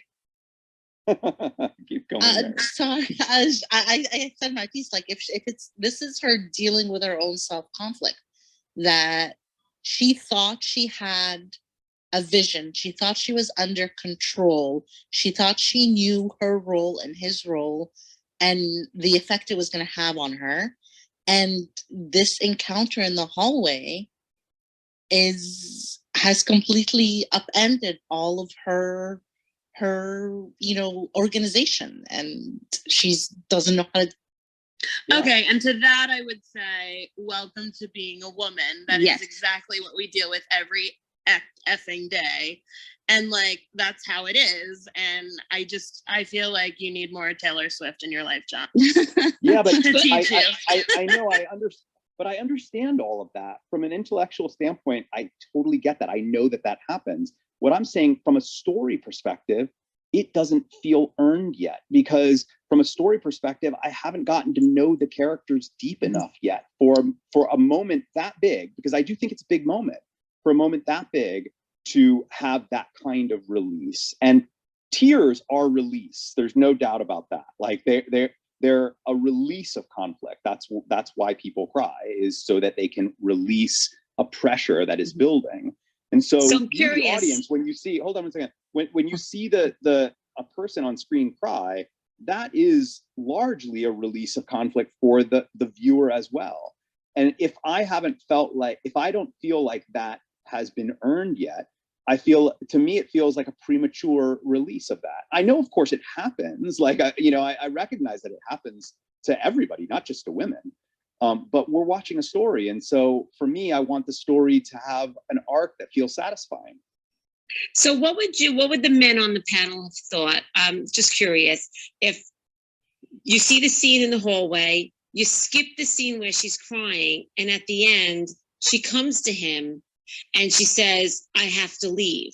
And then that leaves you thinking, or you're forced to infer why she needs to leave. What would you have thought about that? I mean, I would have, first of all, immediately understood why she was leaving. I would have understood that she has feelings for him. I would have understood that she's totally. Do you think that would have made more of an impact? And fighting with it. And I would be compelled to see her story, because I would want to know, are you going to actually be like, I see you fighting with something. Are you going to what's going to be the outcome of that battle with yourself? Right. So that would have had more of an impact for you. Probably. And that's not to say that we couldn't have also seen something in the room that would have also helped support that in some way. I can't really think of what that would be off the top of my head, but see something small, subtle, that shows her frustration, shows her anger with herself, shows that she still has a great degree of skill. Remember, she's not just a woman, she's also an extremely specific, skilled individual with a particular craft, a particular trade. To see that starting to crumble, to me, is more interesting than the entire house of cards falling down. And I think that there are a lot of ways that you can show that starting to crumble. You see her abilities to hold it in starting to slip, and her realizing, oh my gosh, if I do not end this now, this will slip, and I can't let it slip. I got to get out of here. I can't be around him anymore. Like, to be able to see that is just, that to me, that's just really, really compelling, really, emotionally charged. Yeah, if I saw that scene first with with her saying that she wanted to leave, I don't know that I would have fully put those pieces together. Like, I could see her feelings for him were growing and whatnot, but if I just saw the scene with her wanting to leave, I don't know that I would 100% be able to say, oh, that's exactly why. Y'all go ahead and argue with John. I'm going to open my room. You have a good night. Night, everyone. Or night, Hunter. Don't You know, forget I'm not. Everybody. But by the way, don't misinterpret it. I'm not suggesting that tears don't matter and that this doesn't exist and that she should just suck it up and just keep going. I'm just saying, for the sake of narrative, for it to happen this early in the story is a little unsatisfying. And I just feel like I haven't really gotten a good sense of how deeply she does feel for him. And I would like to get to know that before such a big moment of release like that. I'm curious if they just threw that in, like they knew that the show was being canceled and they wanted to somehow show the depth of her emotion. It certainly felt that way. That's a really good way of putting it. It certainly was like, wow, we've jumped off. They didn't know at that point, though. They only knew when they were doing the last episode. They filmed this before they knew that they was. Oh, I see. I thought they knew already. Order from when it was filmed. So this was not, they weren't aware. But I have a question though. Like when it comes to story, like I see what you're saying. It's like the Sam and Diane thing, right? It's the yes. You want to stretch it out. It's Luke and Lorelai. You want to stretch it out for as long as possible because in terms of story, like when you're just talking about mechanics of storytelling, you do want to stretch out some of the drama because the pacing matters when it comes to fiction. I was the first person to say how completely moved I was by Lorelai breaking down at the end of season 6 in front of the diner with Luke, which by the way was a very active moment. She was begging him, she was trying to make something happen. It wasn't a moment alone of release, it was an active moment. But man, was that earned. That was 6 seasons of build up of those characters. Totally. And so I'm mostly saying I'm disappointed because I don't feel like I got anywhere remotely close to that with Inara. And that's not to say that people don't have these types of emotions in real life for people that they've only met, for a week and develop an incredible bond and then are really sad and whatnot. I'm just saying, in storytelling, it's not particularly compelling. Or for me, what if it's, I totally understand what you're saying. And I totally get that. And it's fair that it's not for you, but my devil's advocate, question is, what if showing it as it happens in real life is like the cool thing to do? You know what I mean? Like, what if that's like, basically these storytellers are turning that, that like, we gotta, writers' rooms, like they sit around being like, okay, well, we know we want these 2 characters together, but like, we gotta wait a few seasons because then we'll lose everybody. What if it's just cooler to like, be like, you know what, screw that. We're gonna show people what it's actually like. I mean, for what it's worth, I absolutely felt the tension between these 2 characters from episode 1. So like, I really believed it because I've been waiting for that moment where she, is honest about it. So I don't know, like, but I'm just wondering, like, is it maybe like another storytelling tact to, or just like way of doing it to, well, I mean, kitchen sink realism, in drama, which was a real thing, a real movement in a theatrical movement in storytelling and in plays, was like, extremely real, like extreme realism,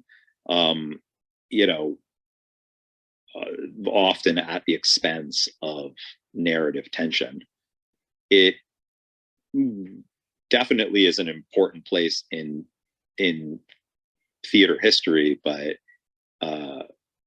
I think that a lot of people find it boring. Yeah, I mean, it does. But it was cool. But it was considered cool. You know, it was considered cool to do that. To like just show life as it is. Don't, you know, don't fabricate. Like don't try and build tension. Don't try to quote unquote manipulate. You know, although, you know, I would say anytime you show somebody crying, there is absolutely the intent to try and draw emotions by doing what was described, which is try and imagine that this was you, right? Like that's basically what Mary, you're saying when you say I totally related to that.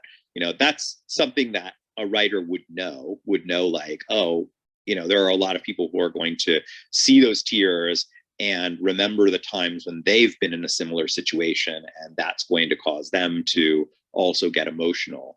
That's not really using conflict to drive the narrative. That's, I mean, just sort of playing with people's emotions. It's very similar actually to horror movies that, you know, specifically are designed to make you scared. They, you know, they get you thinking about what if that was me. And I don't know, I just I guess I mean, I can be scared and I can be made to feel sad by a writer placing a specific character's sadness or a particular character's fear like anybody else. I guess I'm just saying I wish that it had happened later. I mean, I guess we don't get anything more than this season, but I guess my feeling is when I compare it to the great love stories of television, you know, and I would put Lorelai and Luke up there as one of the greats, you know, I would say that never could I imagine in season 1, Lorelai having a moment like this over Luke, you know, like that is something that builds over time for me in great love stories. Can I just mention, John, I don't know if you knew this or not. I didn't know this till just a few minutes ago. There's a late night showing of the Netflix series. They're starting season 1, episode 1 of Maid, that was scheduled for 11 o'clock Central Time, which midnight Eastern Time, which they just opened the room up a few minutes ago. That's why Hunter had to go, because she's hosting that. That's the show that's Hunter's doing that late night one. Oh, yeah, right. So I just wanted to mention it in case any of you were planning to go to that. She did open up the room. Not that I want to cut off our discussion necessarily, but at the same time, I want to make sure people are aware in case they were planning to join that watch. I don't want to be rude and infringe. No, not at all. Not at all. I'm Please glad go that you're doing that. watch, and remember, you have 3 minutes left to harvest for this episode of Firefly. Shoot, thank you. But that's I find that very interesting how much we discussed the scene that you didn't like. Because it's all about the conflict, baby. So yeah, I'll always take conflict over release of conflict. I'll always take that over release. But not to say that I don't want release to eventually come. I certainly don't want it to be conflict, and then we never get any release, of course. But you know, for these two, I could have waited for the movie. At least I could have waited for the movie for something as big as that moment, that big of a reveal. I just didn't see it coming, and when it did, I was like, ugh. All right. How about I'm gonna head out, everybody. Thank you, and I'll see you guys tomorrow for the movie. Yes, Bob, what were you gonna say? On a scale of 1 to 10, like thinking of the whole series, you know, 1 being like your least favorite series and a 10 being whatever your favorite series you've ever seen, where does this land for you or for everybody here? I would say that this lands somewhere around a 7 for me. It's definitely an above average. Like 5 would be like, yeah, it's good, you know, and 10 would be like, I freaking love this series, and it didn't get there for me.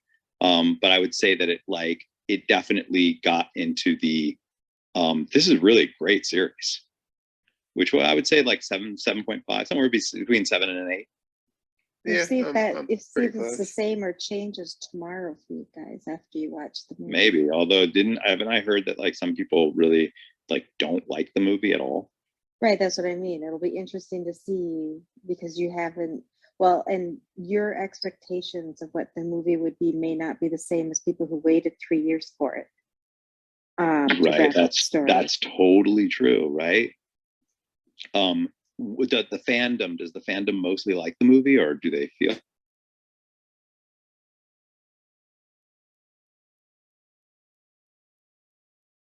more disappointed because I think they were expecting one thing and maybe it wasn't what they expected, or it's the fact that they had to wait 3 years to get it because it was canceled abruptly. Then they rewatched the series over and over and over as they could, and then the movie comes out. I like the movie, but you can't like wrap up another 12 episodes in 2-hour movie, right? So it's like they got to do what they got to do. So they wrote the movie for how they want to wrap up their story as much as they could in that part. But I liked it. I don't have anything against it like some people do, but I just think it'll be really interesting to hear what you first timers think when you watch it, because you're getting to watch it right after you are ending the series and you don't have any time to really kind of dwell on what you want to see or what you're hoping to see, or and tomorrow you'll realize maybe why some people love it and some people don't as well. I don't want to spoil anything, but I will be interested to see if you rate your overall feelings of Firefly differently tomorrow than you do today. 7.5 versus maybe it goes down, maybe it goes up based on how they do what they do with the movie. What does yours go up or down for the movie? Me? You? I've never rated the series the way you guys are doing it, to be honest. I mean, my favorite series of Joss's is Buffy, for my personal favorite.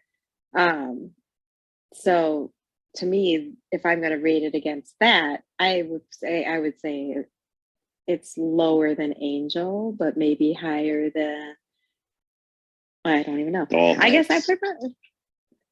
Well, I watched most of Dollhouse. I didn't see the very end, so I can't really fully rate that one. But Diana. yeah, I don't. Oh, sorry.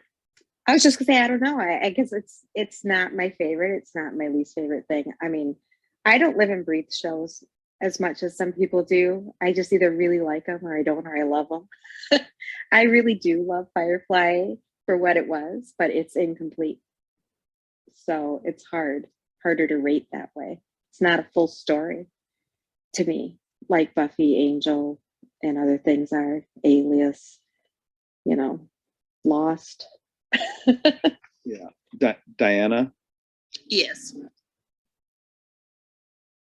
Thoughts? You're not a sci-fi person, so you were really like out of your element here watching. Be frank, Diana. Be honest. It's okay. Yeah, be frank. Okay. Be honest. Like, what would you don't have to even rate it if you don't want, but give us your general impressions of how you felt like for the series and how you're feeling going into. I'm gonna give this about a 4 to 5. I really don't get it. And I think I'm gonna be super geeky because that's just what I do. But like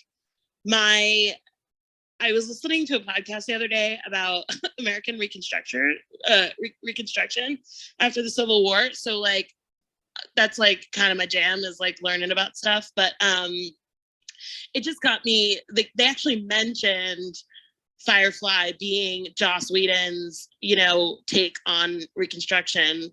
And that immediately like made me realize why I don't like it. And I don't like Westerns. And I don't like Westerns because I don't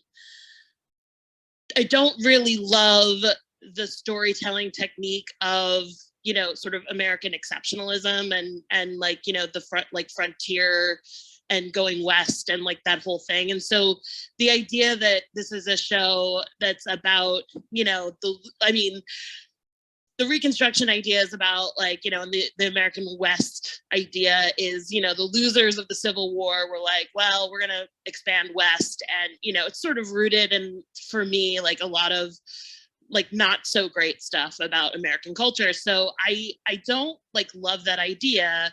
And I kind of don't, I understand it. I understand like at the time, you know, sort of ideas of, you know, taking over the frontier and sort of rooting yourself somewhere. I get that. I just don't really love it. I'm such a coastal person. So like, I don't like I don't know, I just don't identify with it. And so I just kind of didn't love this idea of like space cowboys because I don't love cowboys. And I just kind of struggled to understand like where they were coming from. I get it. They lost the war. I get like, you know, they're trying to survive and this is how they're doing it. I just kind of didn't buy it in a way. And I feel like because there's so many different planets that they're landing on and all these things, it just like never really became a full world to me. And so I couldn't really get into it because I was like, where are they now? I don't even know. Like, who cares? You know, like I didn't understand like the personalities of the planets and why they were there and what the mission was. And I really didn't love the truly episodic nature of it where like each episode was so contained. Because I mean, on the one hand, that made it easier for me because I missed a few. And so I was able to jump back in like no problem. So there was that. But I also kind of was like, well, that doesn't do a lot for me in terms of character development. So like, I'm really not sure who a lot of these people are. Gilmore Girls is very episodic in that same way. Yeah, but like the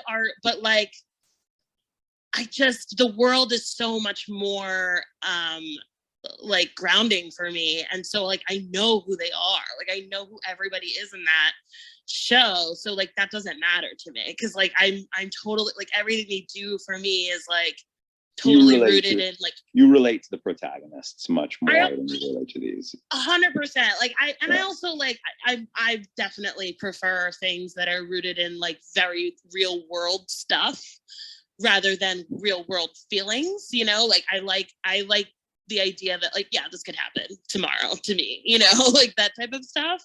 So I've always sort of gravitated towards like, you know, not so much sci-fi, not so much fantasy, because I lack the imagination, I guess, that like it could happen to me in real life. And I don't really feel like any affinity towards like, you know, any sort of magical stuff. And so like sci-fi like never really did it for me unless it's like super like, I don't know, like super realistic and that like, yeah, I could totally see that happening in like, you know, 10 years into the future or that type of stuff.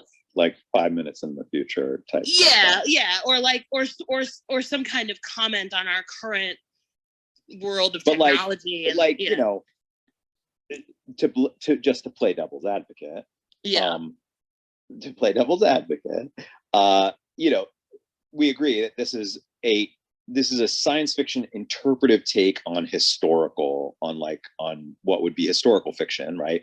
The Reconstruction, you know, it's like, this is clearly the Civil War, you know, this is clearly this, you know, Mal and his crew, or Mal and Zoe clearly represent the South and, you know, and the West. And all of this is sort of all the tropes of historical Western, which is, you know, a focus on Reconstruction. And if this was, you don't like Westerns at all.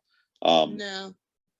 But you're pointing out the magical nature of this, that seems to be like the kind of like the fact that like, it's not just that it's, you know, that it's exploring a certain time period, but that it's doing it in this kind of unbelievable fashion, this like kind of, that wouldn't really happen fashion, right? Yeah.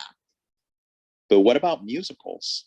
Because those like have like, you know, diners opening up their walls and people stepping outside and singing to the sky. Those also, I would say, kind of take like a kind of magical interpretive take on things that are real. Sure, but then I get music, and so I like that. but you know, I don't like musicals.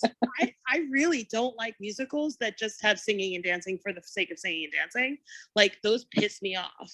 I don't. But I'm just like thinking about Rent and Tick Tick Boom. Both of them are kind of like have these like interpretive moments that like you know where it's like that would never happen. Like oh that's completely fantasy, but you know. But the point is it of course it would never happen. It's not happening. It's actually a function of the storytelling. It's not actually happening. They're not actually singing and dancing. Like that's why I like them, because the musical numbers are not real in that sense of the show itself, right? Like Rent is actually a full opera. There's not a single moment in Rent that's not sung. So the whole thing is a story told in song. It's really the method of the storytelling, not the actual storytelling itself. Could you not also say that science fiction, or at least this particular story, the science fiction is a method of storytelling of telling the story of Reconstruction? Yeah, I totally see that, but then we're back to Reconstruction and I don't like it. You know what I mean? Like right. I'm sort of like, and yeah, I realized that argument wasn't totally gonna fly and then I was like, oh wait a second, she doesn't even like Western. Like she doesn't even like it if it was just straight historical fiction. She wouldn't want to watch it. So I may actually be going. I'm gonna go a little bit geekier too, and I had you kept saying this, and I've been listening the whole time, and I totally agree that we weren't getting enough out of Zoe, and why are we not getting enough out of Zoe?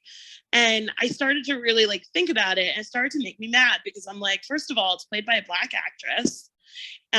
You know, the character is played by a Black actress, and the character is a woman, and she's not getting any play. She's not getting any agency. This was basically what I was kind of getting at, you know. Yeah. Is that it felt like I wanted to like her character because she represents all these things, but she wasn't utilized in a way. So it's just me projecting rather than that's an awesome character. I mean, there are some incredible female Black characters in science fiction. And I mean, there was one night where Maui said he thought that Zoe was one of the greatest female, Black female characters.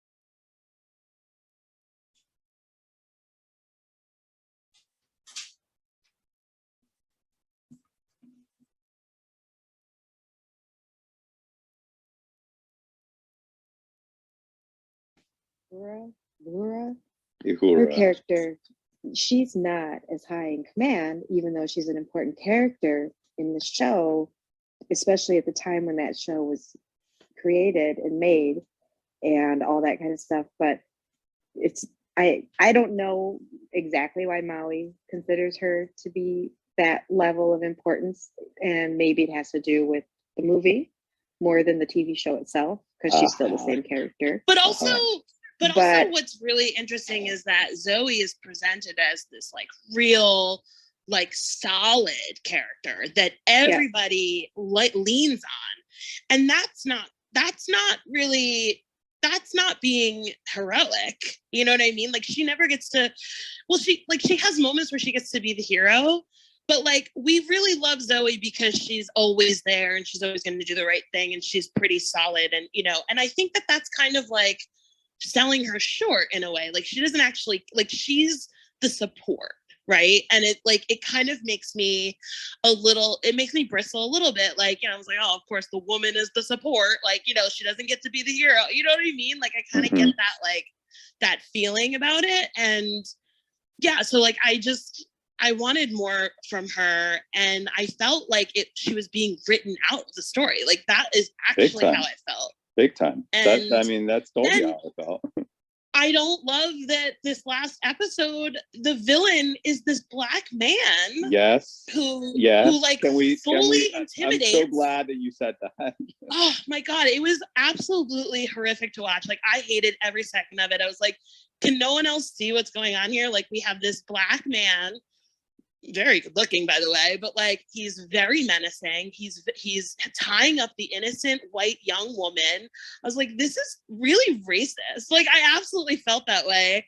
And I was like, oh, of course, because it's Joss Whedon and it's like Reconstruction. Like, of course, like, leave it to a white man to do that kind of crap. You know, like, that was my whole feeling towards it. And I got really angry about it. But yeah, I just wish he had cast it a little differently if he was gonna have those two characters be those two characters, you know? I have to imagine that this episode is talked about online. I haven't looked yet, but I thought about I'm it. sure Reddit has a whole lot of theories about it out there. And if you give Regina a task sometime, I bet she'll look them up for you. Yeah, I mean, I just have to imagine that the internet has gone after this episode.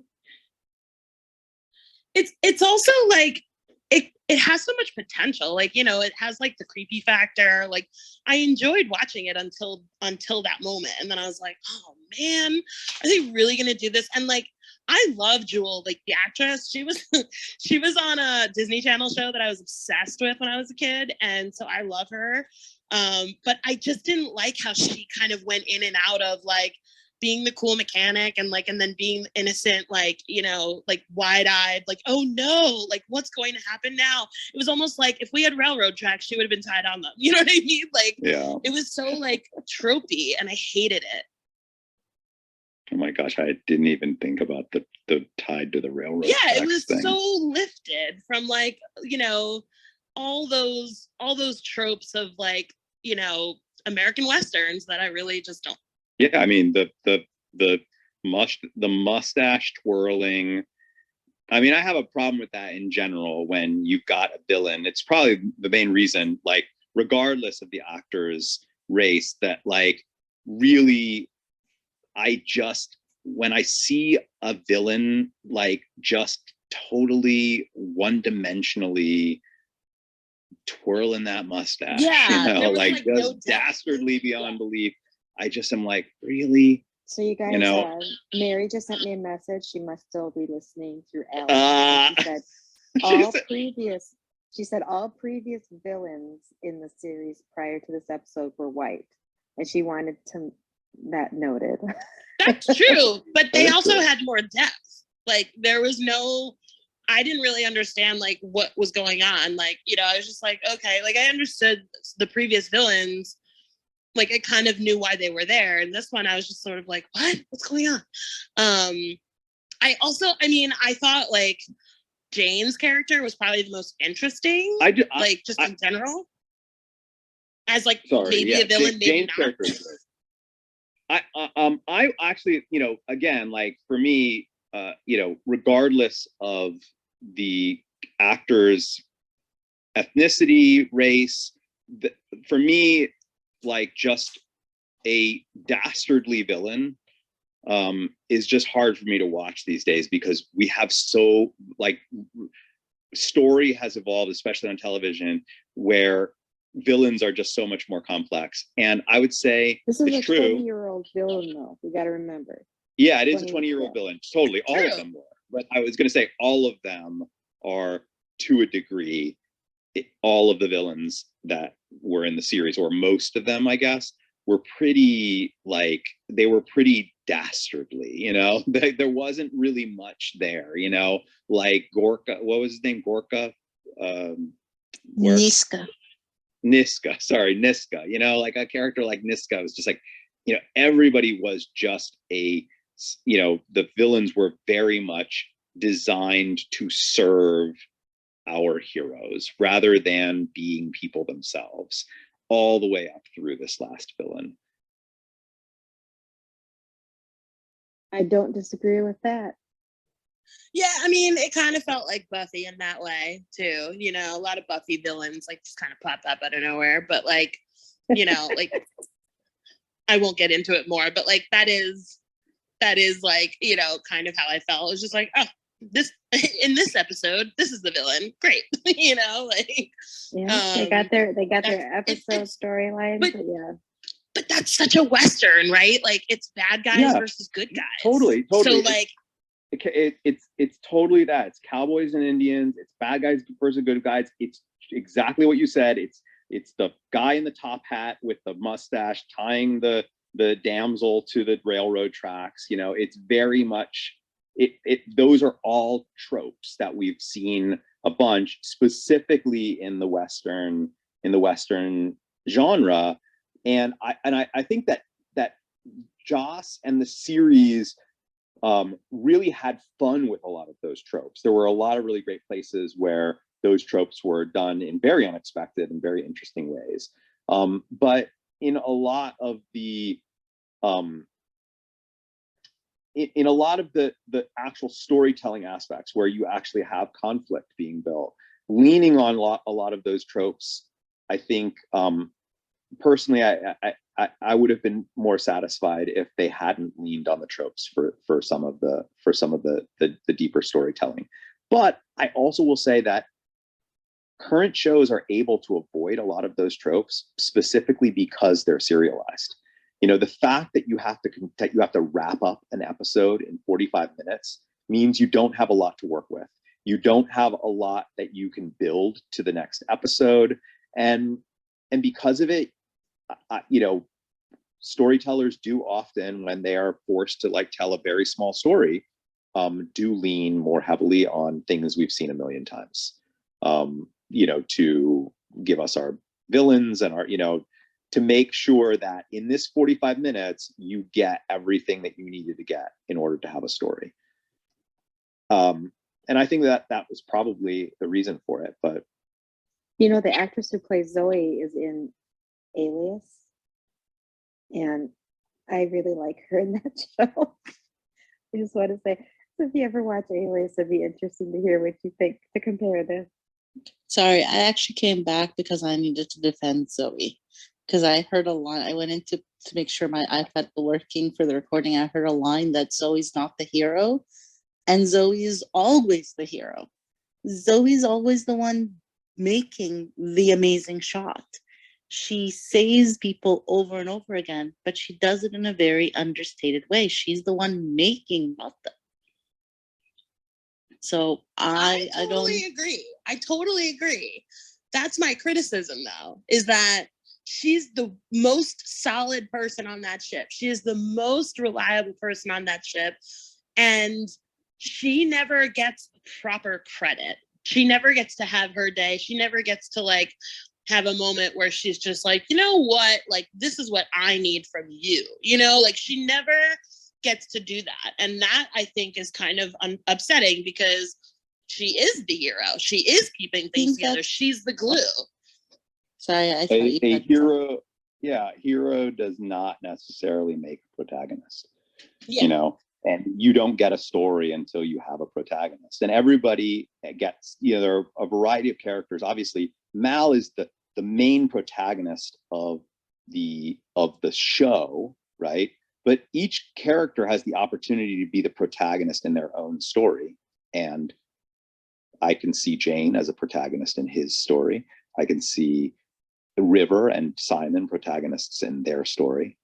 I don't see a protagonist in Zoe because I don't see her story. And so, yeah, sure, she does heroic things. She can be a hero, but I think that it's a shame that she never got to be a protagonist. She never got to have something that we could follow, a story that we could be invested in. And I think it's a shame because awesome actor and really a character with immense amounts of potential for a story. I would be interested to hear Maui's thesis on it, because I do feel like, you know, maybe there is like, I don't know, maybe there's an argument to be made there that there is strength in that and that is a hero story, but like, I just I just wanted more from her. Like I wanted her to like make a call, you know, like make a decision, or, you know, and not just have to sort of, she's sort of the mom, like she's cleaning up the mess all the time. And like, that's just not what I want for her. I want her to like, you know, make a call at some point, you know, and just be like, actually like step into the role that she's in. She And did make a call. But I don't know if you read that episode or I not. might not have been. I might not have been. Did you watch Out of Gas? Mm, Is the episode yeah, where yeah, the yeah, ship yeah, needed yeah. a part? Yes. She made a call. She made decisions on I- that one. I was We actually didn't gonna see them point on out- screen, but we do find out that she's the one who decided to do that. Then why didn't we see it? That's the thing. They weren't following that ship. They were on the shuttle at the time. What were you? I was going to point Right. out that the argument you're making, Diana, is actually the argument she has with Wash. Wash argues with her, you know, something about he wants a vacation, and she goes, if the captain says it's okay, and she's like, how about we have time? And that's what causes that whole rift where he wants to take her place. This is her personality. And as much as it may bother us that she's not getting it, it's actually, that's the conflict that is in the show, that Wash to make the calls, and she wants to be the second in command and is comfortable in the second in command.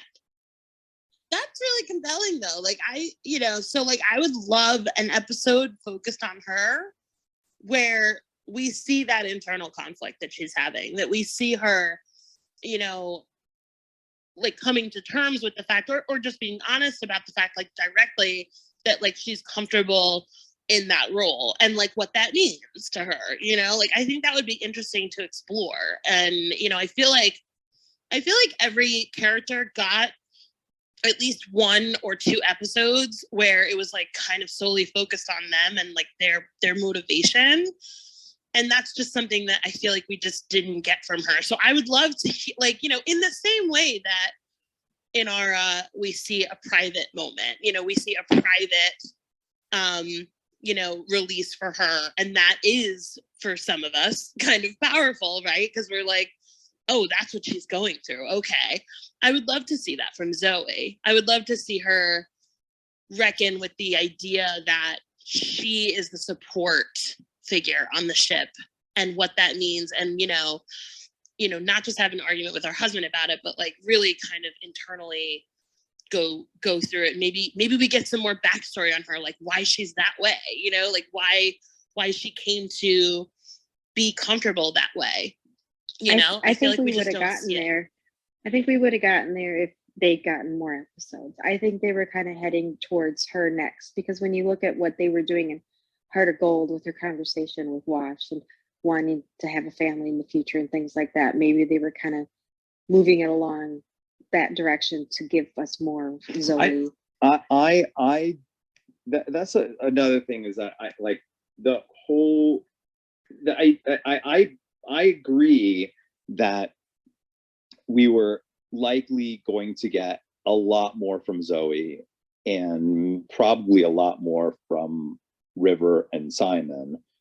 Definitely we were going to get more from Simon and Kaylee, but we didn't, you know. So like all I can really totally go off of in terms of critique is what we did get. But again, I will defend my feelings about the Inara moment from the standpoint of, had we gotten more of it, I really would have been even more disappointed, because I do like my love stories to have, especially in television, to have much more payoff than that. You would have felt cheated. Yeah, because I would have wanted a moment as big as that to a release like that, you know, where I too can like relate to it. I too can feel the sadness and all of that, you know. I want that to come at a time where it's been earned for me, where my own feelings for the two of them has grown so deep that when it happens, I can't help but release the flood. I don't want it to just be based off of like, oh, I see something that I myself can recognize from my own life, and therefore it makes me sad in the same way. I want it to make me sad because I'm invested in them, and I wasn't, not yet. I think I could have been. They were absolutely their love story was like the archetype for like the perfect type of love story buildup. And so, yeah, I would have been way more, considerably more annoyed.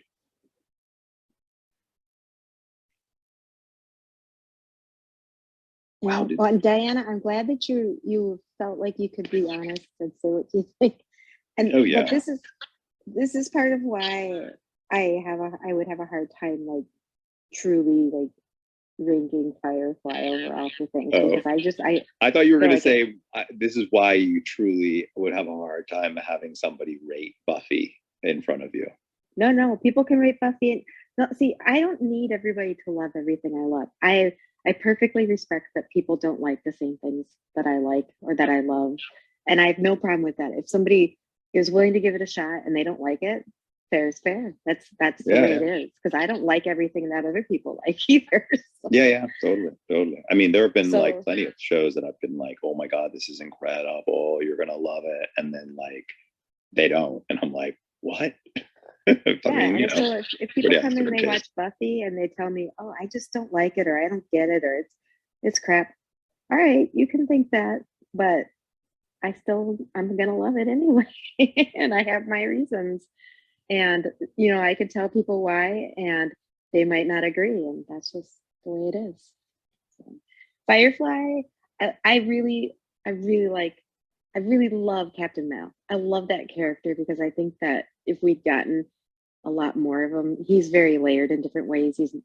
He comes across as one thing at the beginning, but he's really something else, and I like that about the character.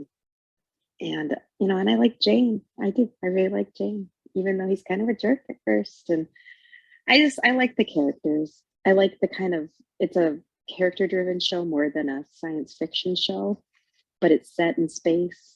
I like that about it. One thing, I don't know if you guys ever talked about this and maybe the episodes that I missed, but one thing that is really interesting, that it's a Western, which is based on American Western expansion and all the stories and the folklore that goes with that. And the fact that they are speaking Chinese is interesting to mash up the Eastern influence with West, like typical American Western. Well, I mean, there's ideals. there's also a history of Chinese in the American West. Yes, no, you're right. You're right. But American railroads and whatnot. And for that reason, there's actually fiction that does blend Asian and Western. It's actually like I want to say that's like a style, like a particular style. There's a show called Into the Borderlands that is basically that sort of kung fu Western type thing. But yeah, there are so many things about this show that I find so cool and so compelling. And I mean, the character of Mal is just an absolute incredible character in fiction for sure.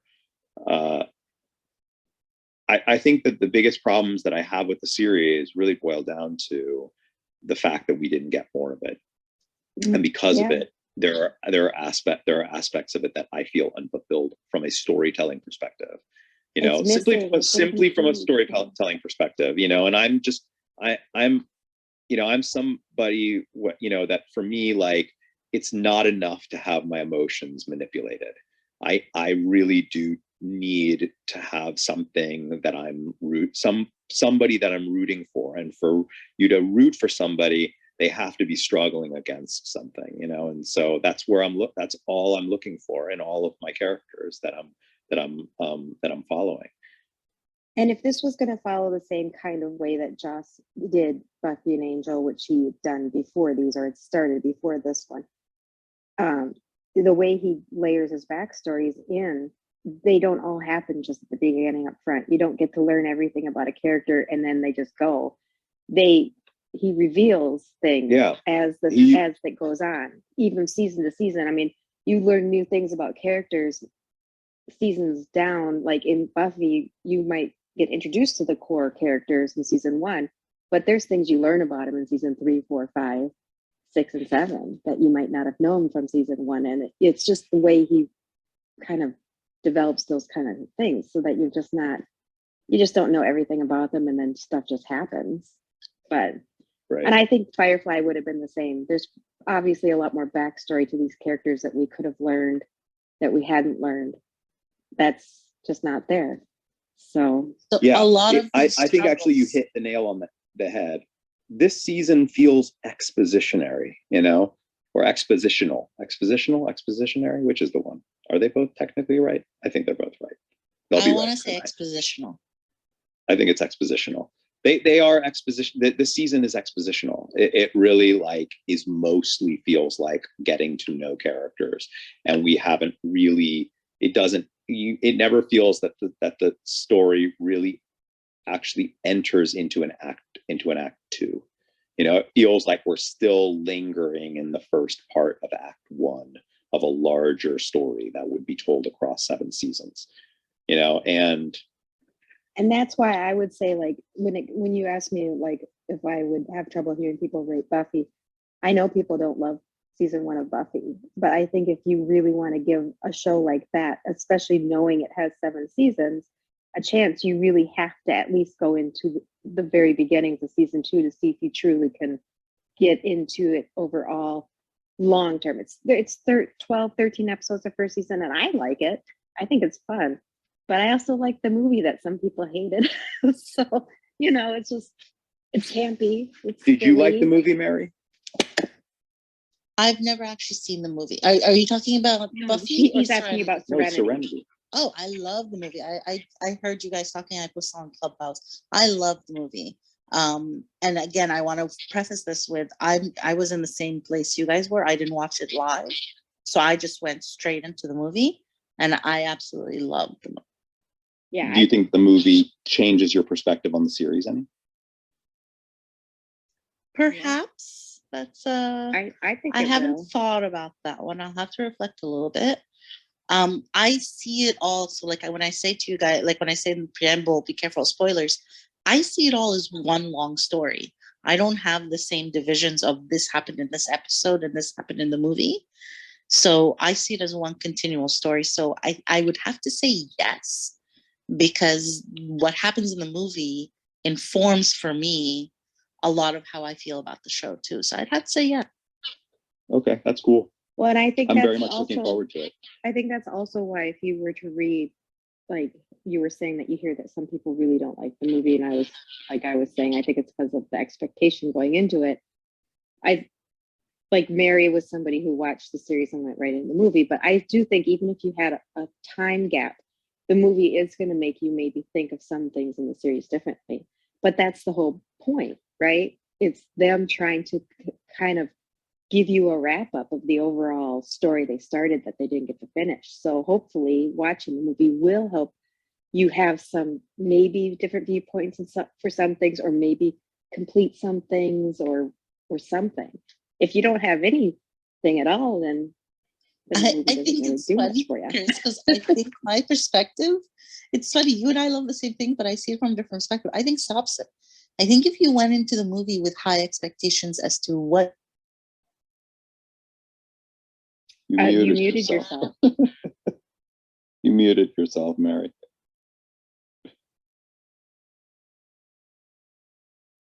Do you think she's still talking? Mary, you muted yourself. Mary, you muted yourself. Completely muted yourself. Anna, you muted yourself. Anna maybe fell asleep. Diana, Shelley, you muted yourself. I'm laughing. I'm still here. We're all asleep.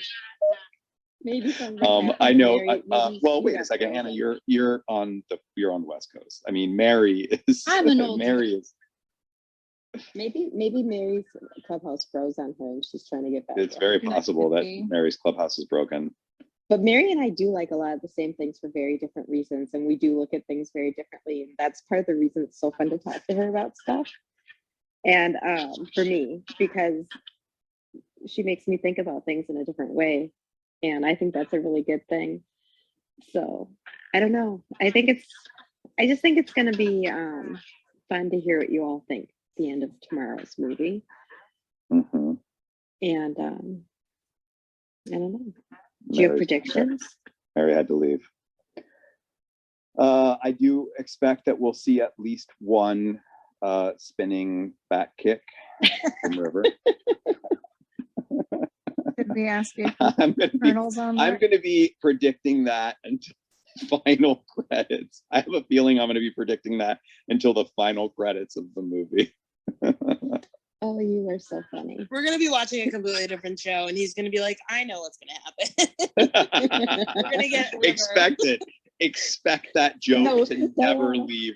Expect it to never leave Remarcus. And like John's gonna say, there's gonna be an outtake.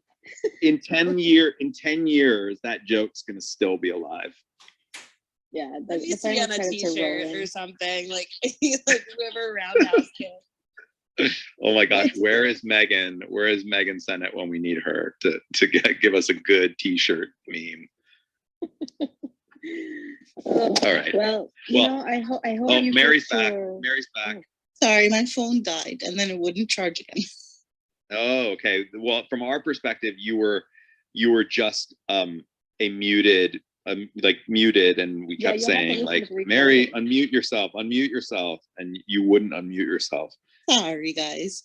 Listen to the recording later, Mary, and have a good giggle with us. I was saying that from my perspective, the people who go into the movie with the expectation that all the questions they had from the show are going to be answered, those are the ones who are disappointed.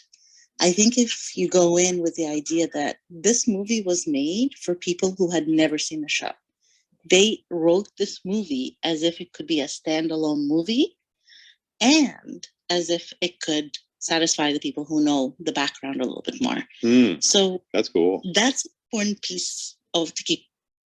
Now, see, Mary, I knew that when the movie came out, I knew that they meant it to be a standalone, yet still hopefully make the people who were fans of the show happy.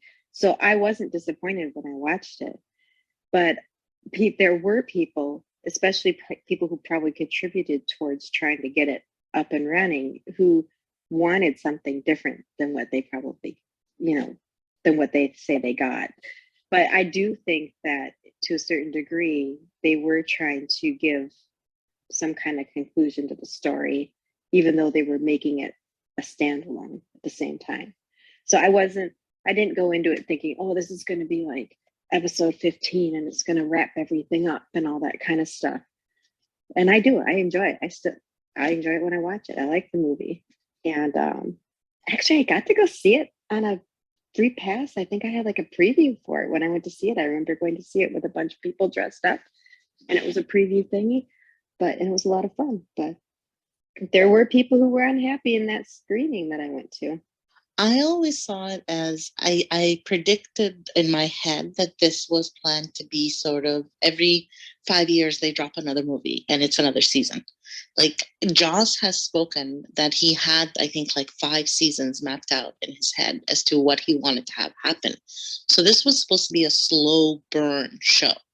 It was going to take time for all the characters to develop and all of the villains to develop and all of that. Yeah, and that tracks with how he was doing his TV shows at the time too. So when I watched the movie, I was like, okay, this makes sense. This is the end of season 1. Where's the season 2? Where's the season 3? Where's the season 4? Like that I think that also colored my reaction to the movie. And I feel like if I talk anymore, we're gonna spoil, so I'm gonna stop. Yeah, John was just making predictions by in the blooper reel, we will see some cartwheels and backflips and roundhouse kicks to the head. Listen, John, I've got like 3 shots sitting here that I never took tonight. I don't know if I can do that for the movie as well. Like, come on. Wait a second. Did you really truly pour 3 shots? Let's do them. Let's do them together right now. They're shots of like sparkling water. Oh my goodness. First of all, why did you do that? You already knew there wasn't a roundhouse kick in the episode. I was like, 3 predictions. Let's see what happens. you were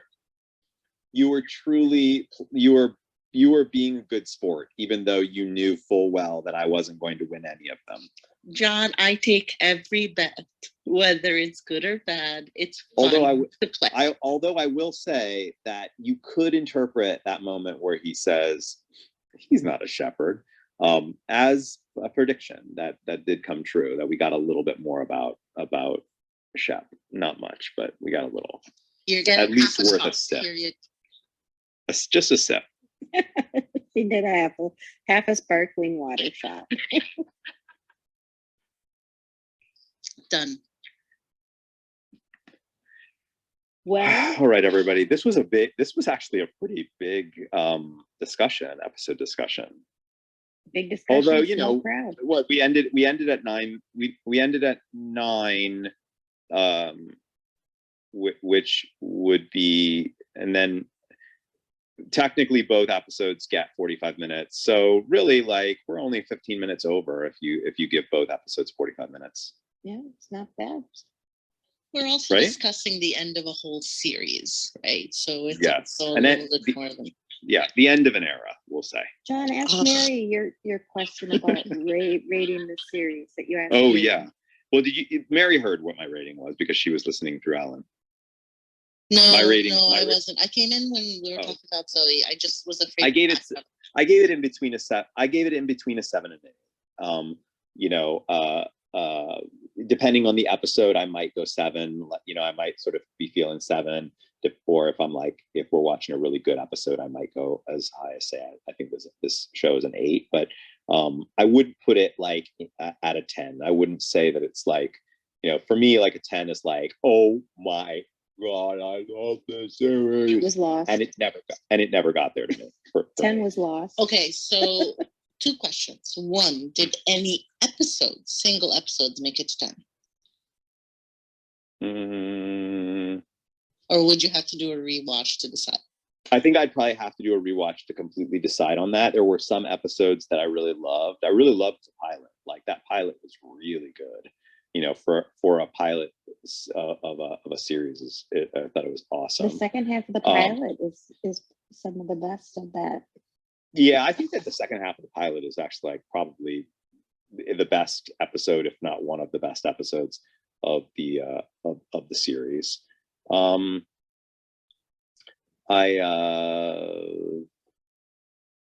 mean, you'd have to remind me of some episodes, some of the really big ones, I kind of really like Jamestown. I know you're not huge on Jamestown. I think that was you that wasn't huge on. But I really enjoy that one because I just think it's kind of funny that they sing a song about Jane and they have a mud statue. No, I thought that was a fun episode. I like Jamestown. What do you mean? I like Jamestown. Oh, then maybe that was somebody else who told me we didn't like it. No, there was somebody else who didn't like it. Diana didn't really like Jane, right? No, I don't know. Maybe you did. I don't know. No, I actually did I liked Jane. Because I didn't like him because I was like, I do not like this guy at all. But I think because I had such strong feelings, I liked having strong feelings. Does that make sense? Yes. Yes. What about you, Mary? Would you put this would you say Firefly is like, I love that series? It's like one of my favorites of all time. Yeah. It is. It's one of those, my favorite series are the ones I can put on and go to sleep because I can see and with my eyes closed everything that's happening. I don't need to watch it. And that's one of them. Gilmore Girls is one of them, and Firefly is one of them. Yeah. And my second question is, what other shows would you rate 7-8? I want to understand, I'm assuming Gilmore Girls is not a 7-8. I can tell that Maisel for you is not a 7-8. So what other shows would you have 7-8, meaning you think that Maisel is higher than 7 or 7-8? You think that it's a 9 or 10? I think so. You yes. think yes. I think you for you, Maisel is higher than 7. Yeah, I would say I would put like as of right now, Maisel's like on its way to maybe being a 10 for me, whereas Gilmore Girls might be a 9. I'm that might actually like completely.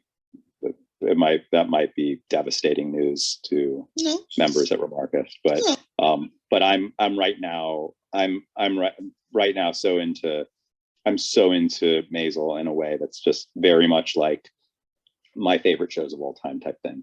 What was Lost? Was Lost a 10 or no? Lost would have been a 10 for most of the series, and then the last seasons, like last season's, just plummeted it for me. Like which it's like, if I'm honest, I'd say like, well, I love that show so much. I got so invested in that show. I cared so much about everything on that show. I blogged about that show. I used to create content, like all kinds of like really creative, weird, meme type content. I mean, I really spent a lot of my brain power on that show.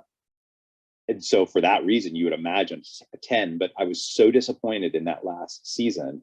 The same thing I would say for Dexter. Like the first 5 seasons of Dexter are so unbelievably high for me, and then it just takes a nosedive. Same thing for Game of Thrones. Game of Thrones, like one of my favorite series of all times until you get to the final seasons, and then it just like literally just takes a straight to the ground nosedive. What's up? Battlestar. Battlestar is that's actually a good one. Battlestar is probably a 7 and 8 for me. That's where what I it's was like, gonna guess. Okay, I was thinking, where it's like I liked it. them about the same. Yeah, I really liked it. I liked it a lot, and and I would certainly say really good, but I wouldn't. I don't think that I would put it up above an 8. Just it's a solid piece of storytelling and really great characters, and some aspects of it don't. Some aspects of it don't work for me in the same way that some aspects of Firefly don't work for me. But I like it, and it's strong. What other ones? Breaking Bad is a 10 for me, like 10 straight up, total 10. Better Call Saul, 10.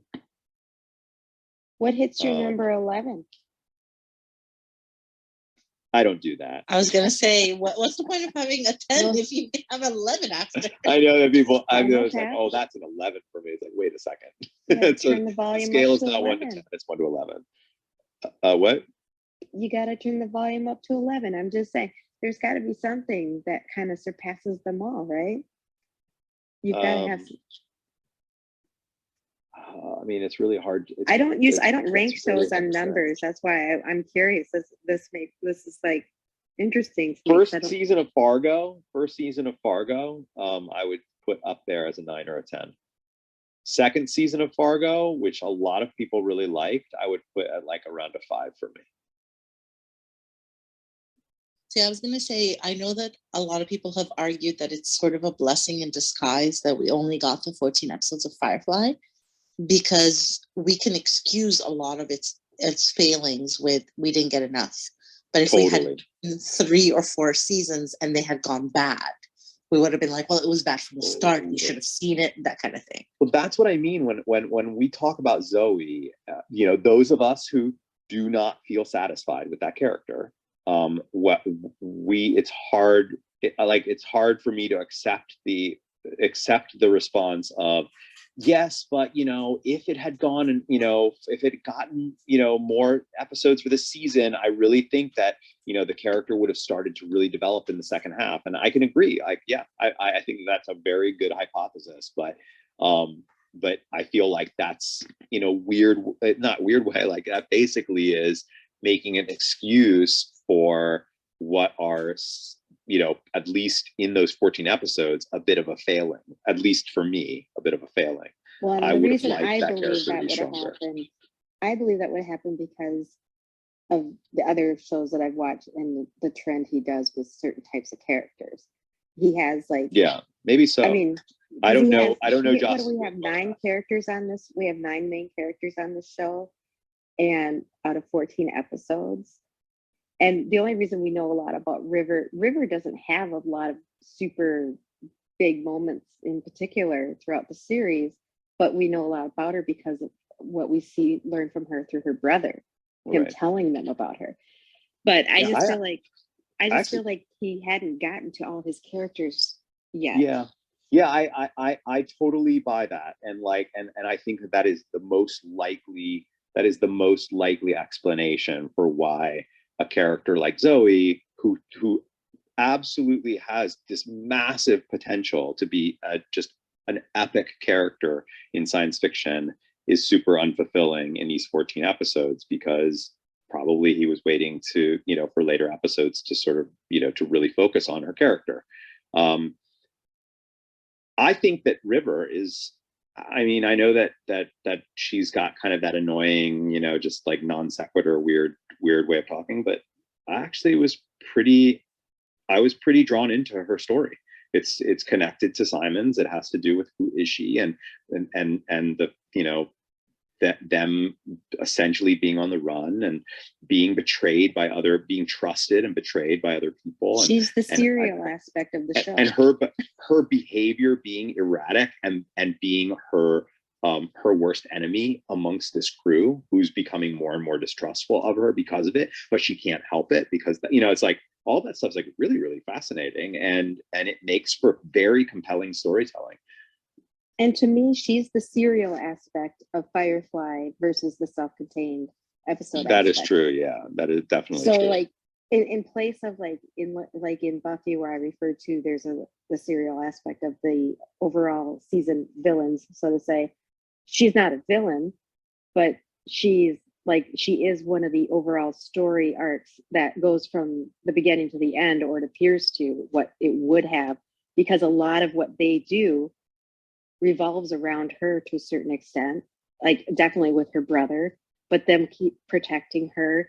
And then when they need to learn more about her, the things they do to try and have that happen, and just things that she kind of slowly has been revealing about herself, whether directly or indirectly, from her or her brother, or the actions that she's doing. So she's like, maybe by the end of season 1, we would have been left with a cliffhanger of what's happening with River and everything that goes into it. I just feel like she was the serial aspect of the show with the Alliance. The connection with her and the Alliance would have been the serial aspect of Firefly. And everything else is self-contained episodes, all these other side things that we have been seeing going on. So they didn't get to finish their serial. And we had to put up with some weird individual episodes that would have eventually gotten to the whole overall story arc if we put them all together. You gonna eat some? I'm hungry. I'm gonna go get some cereal.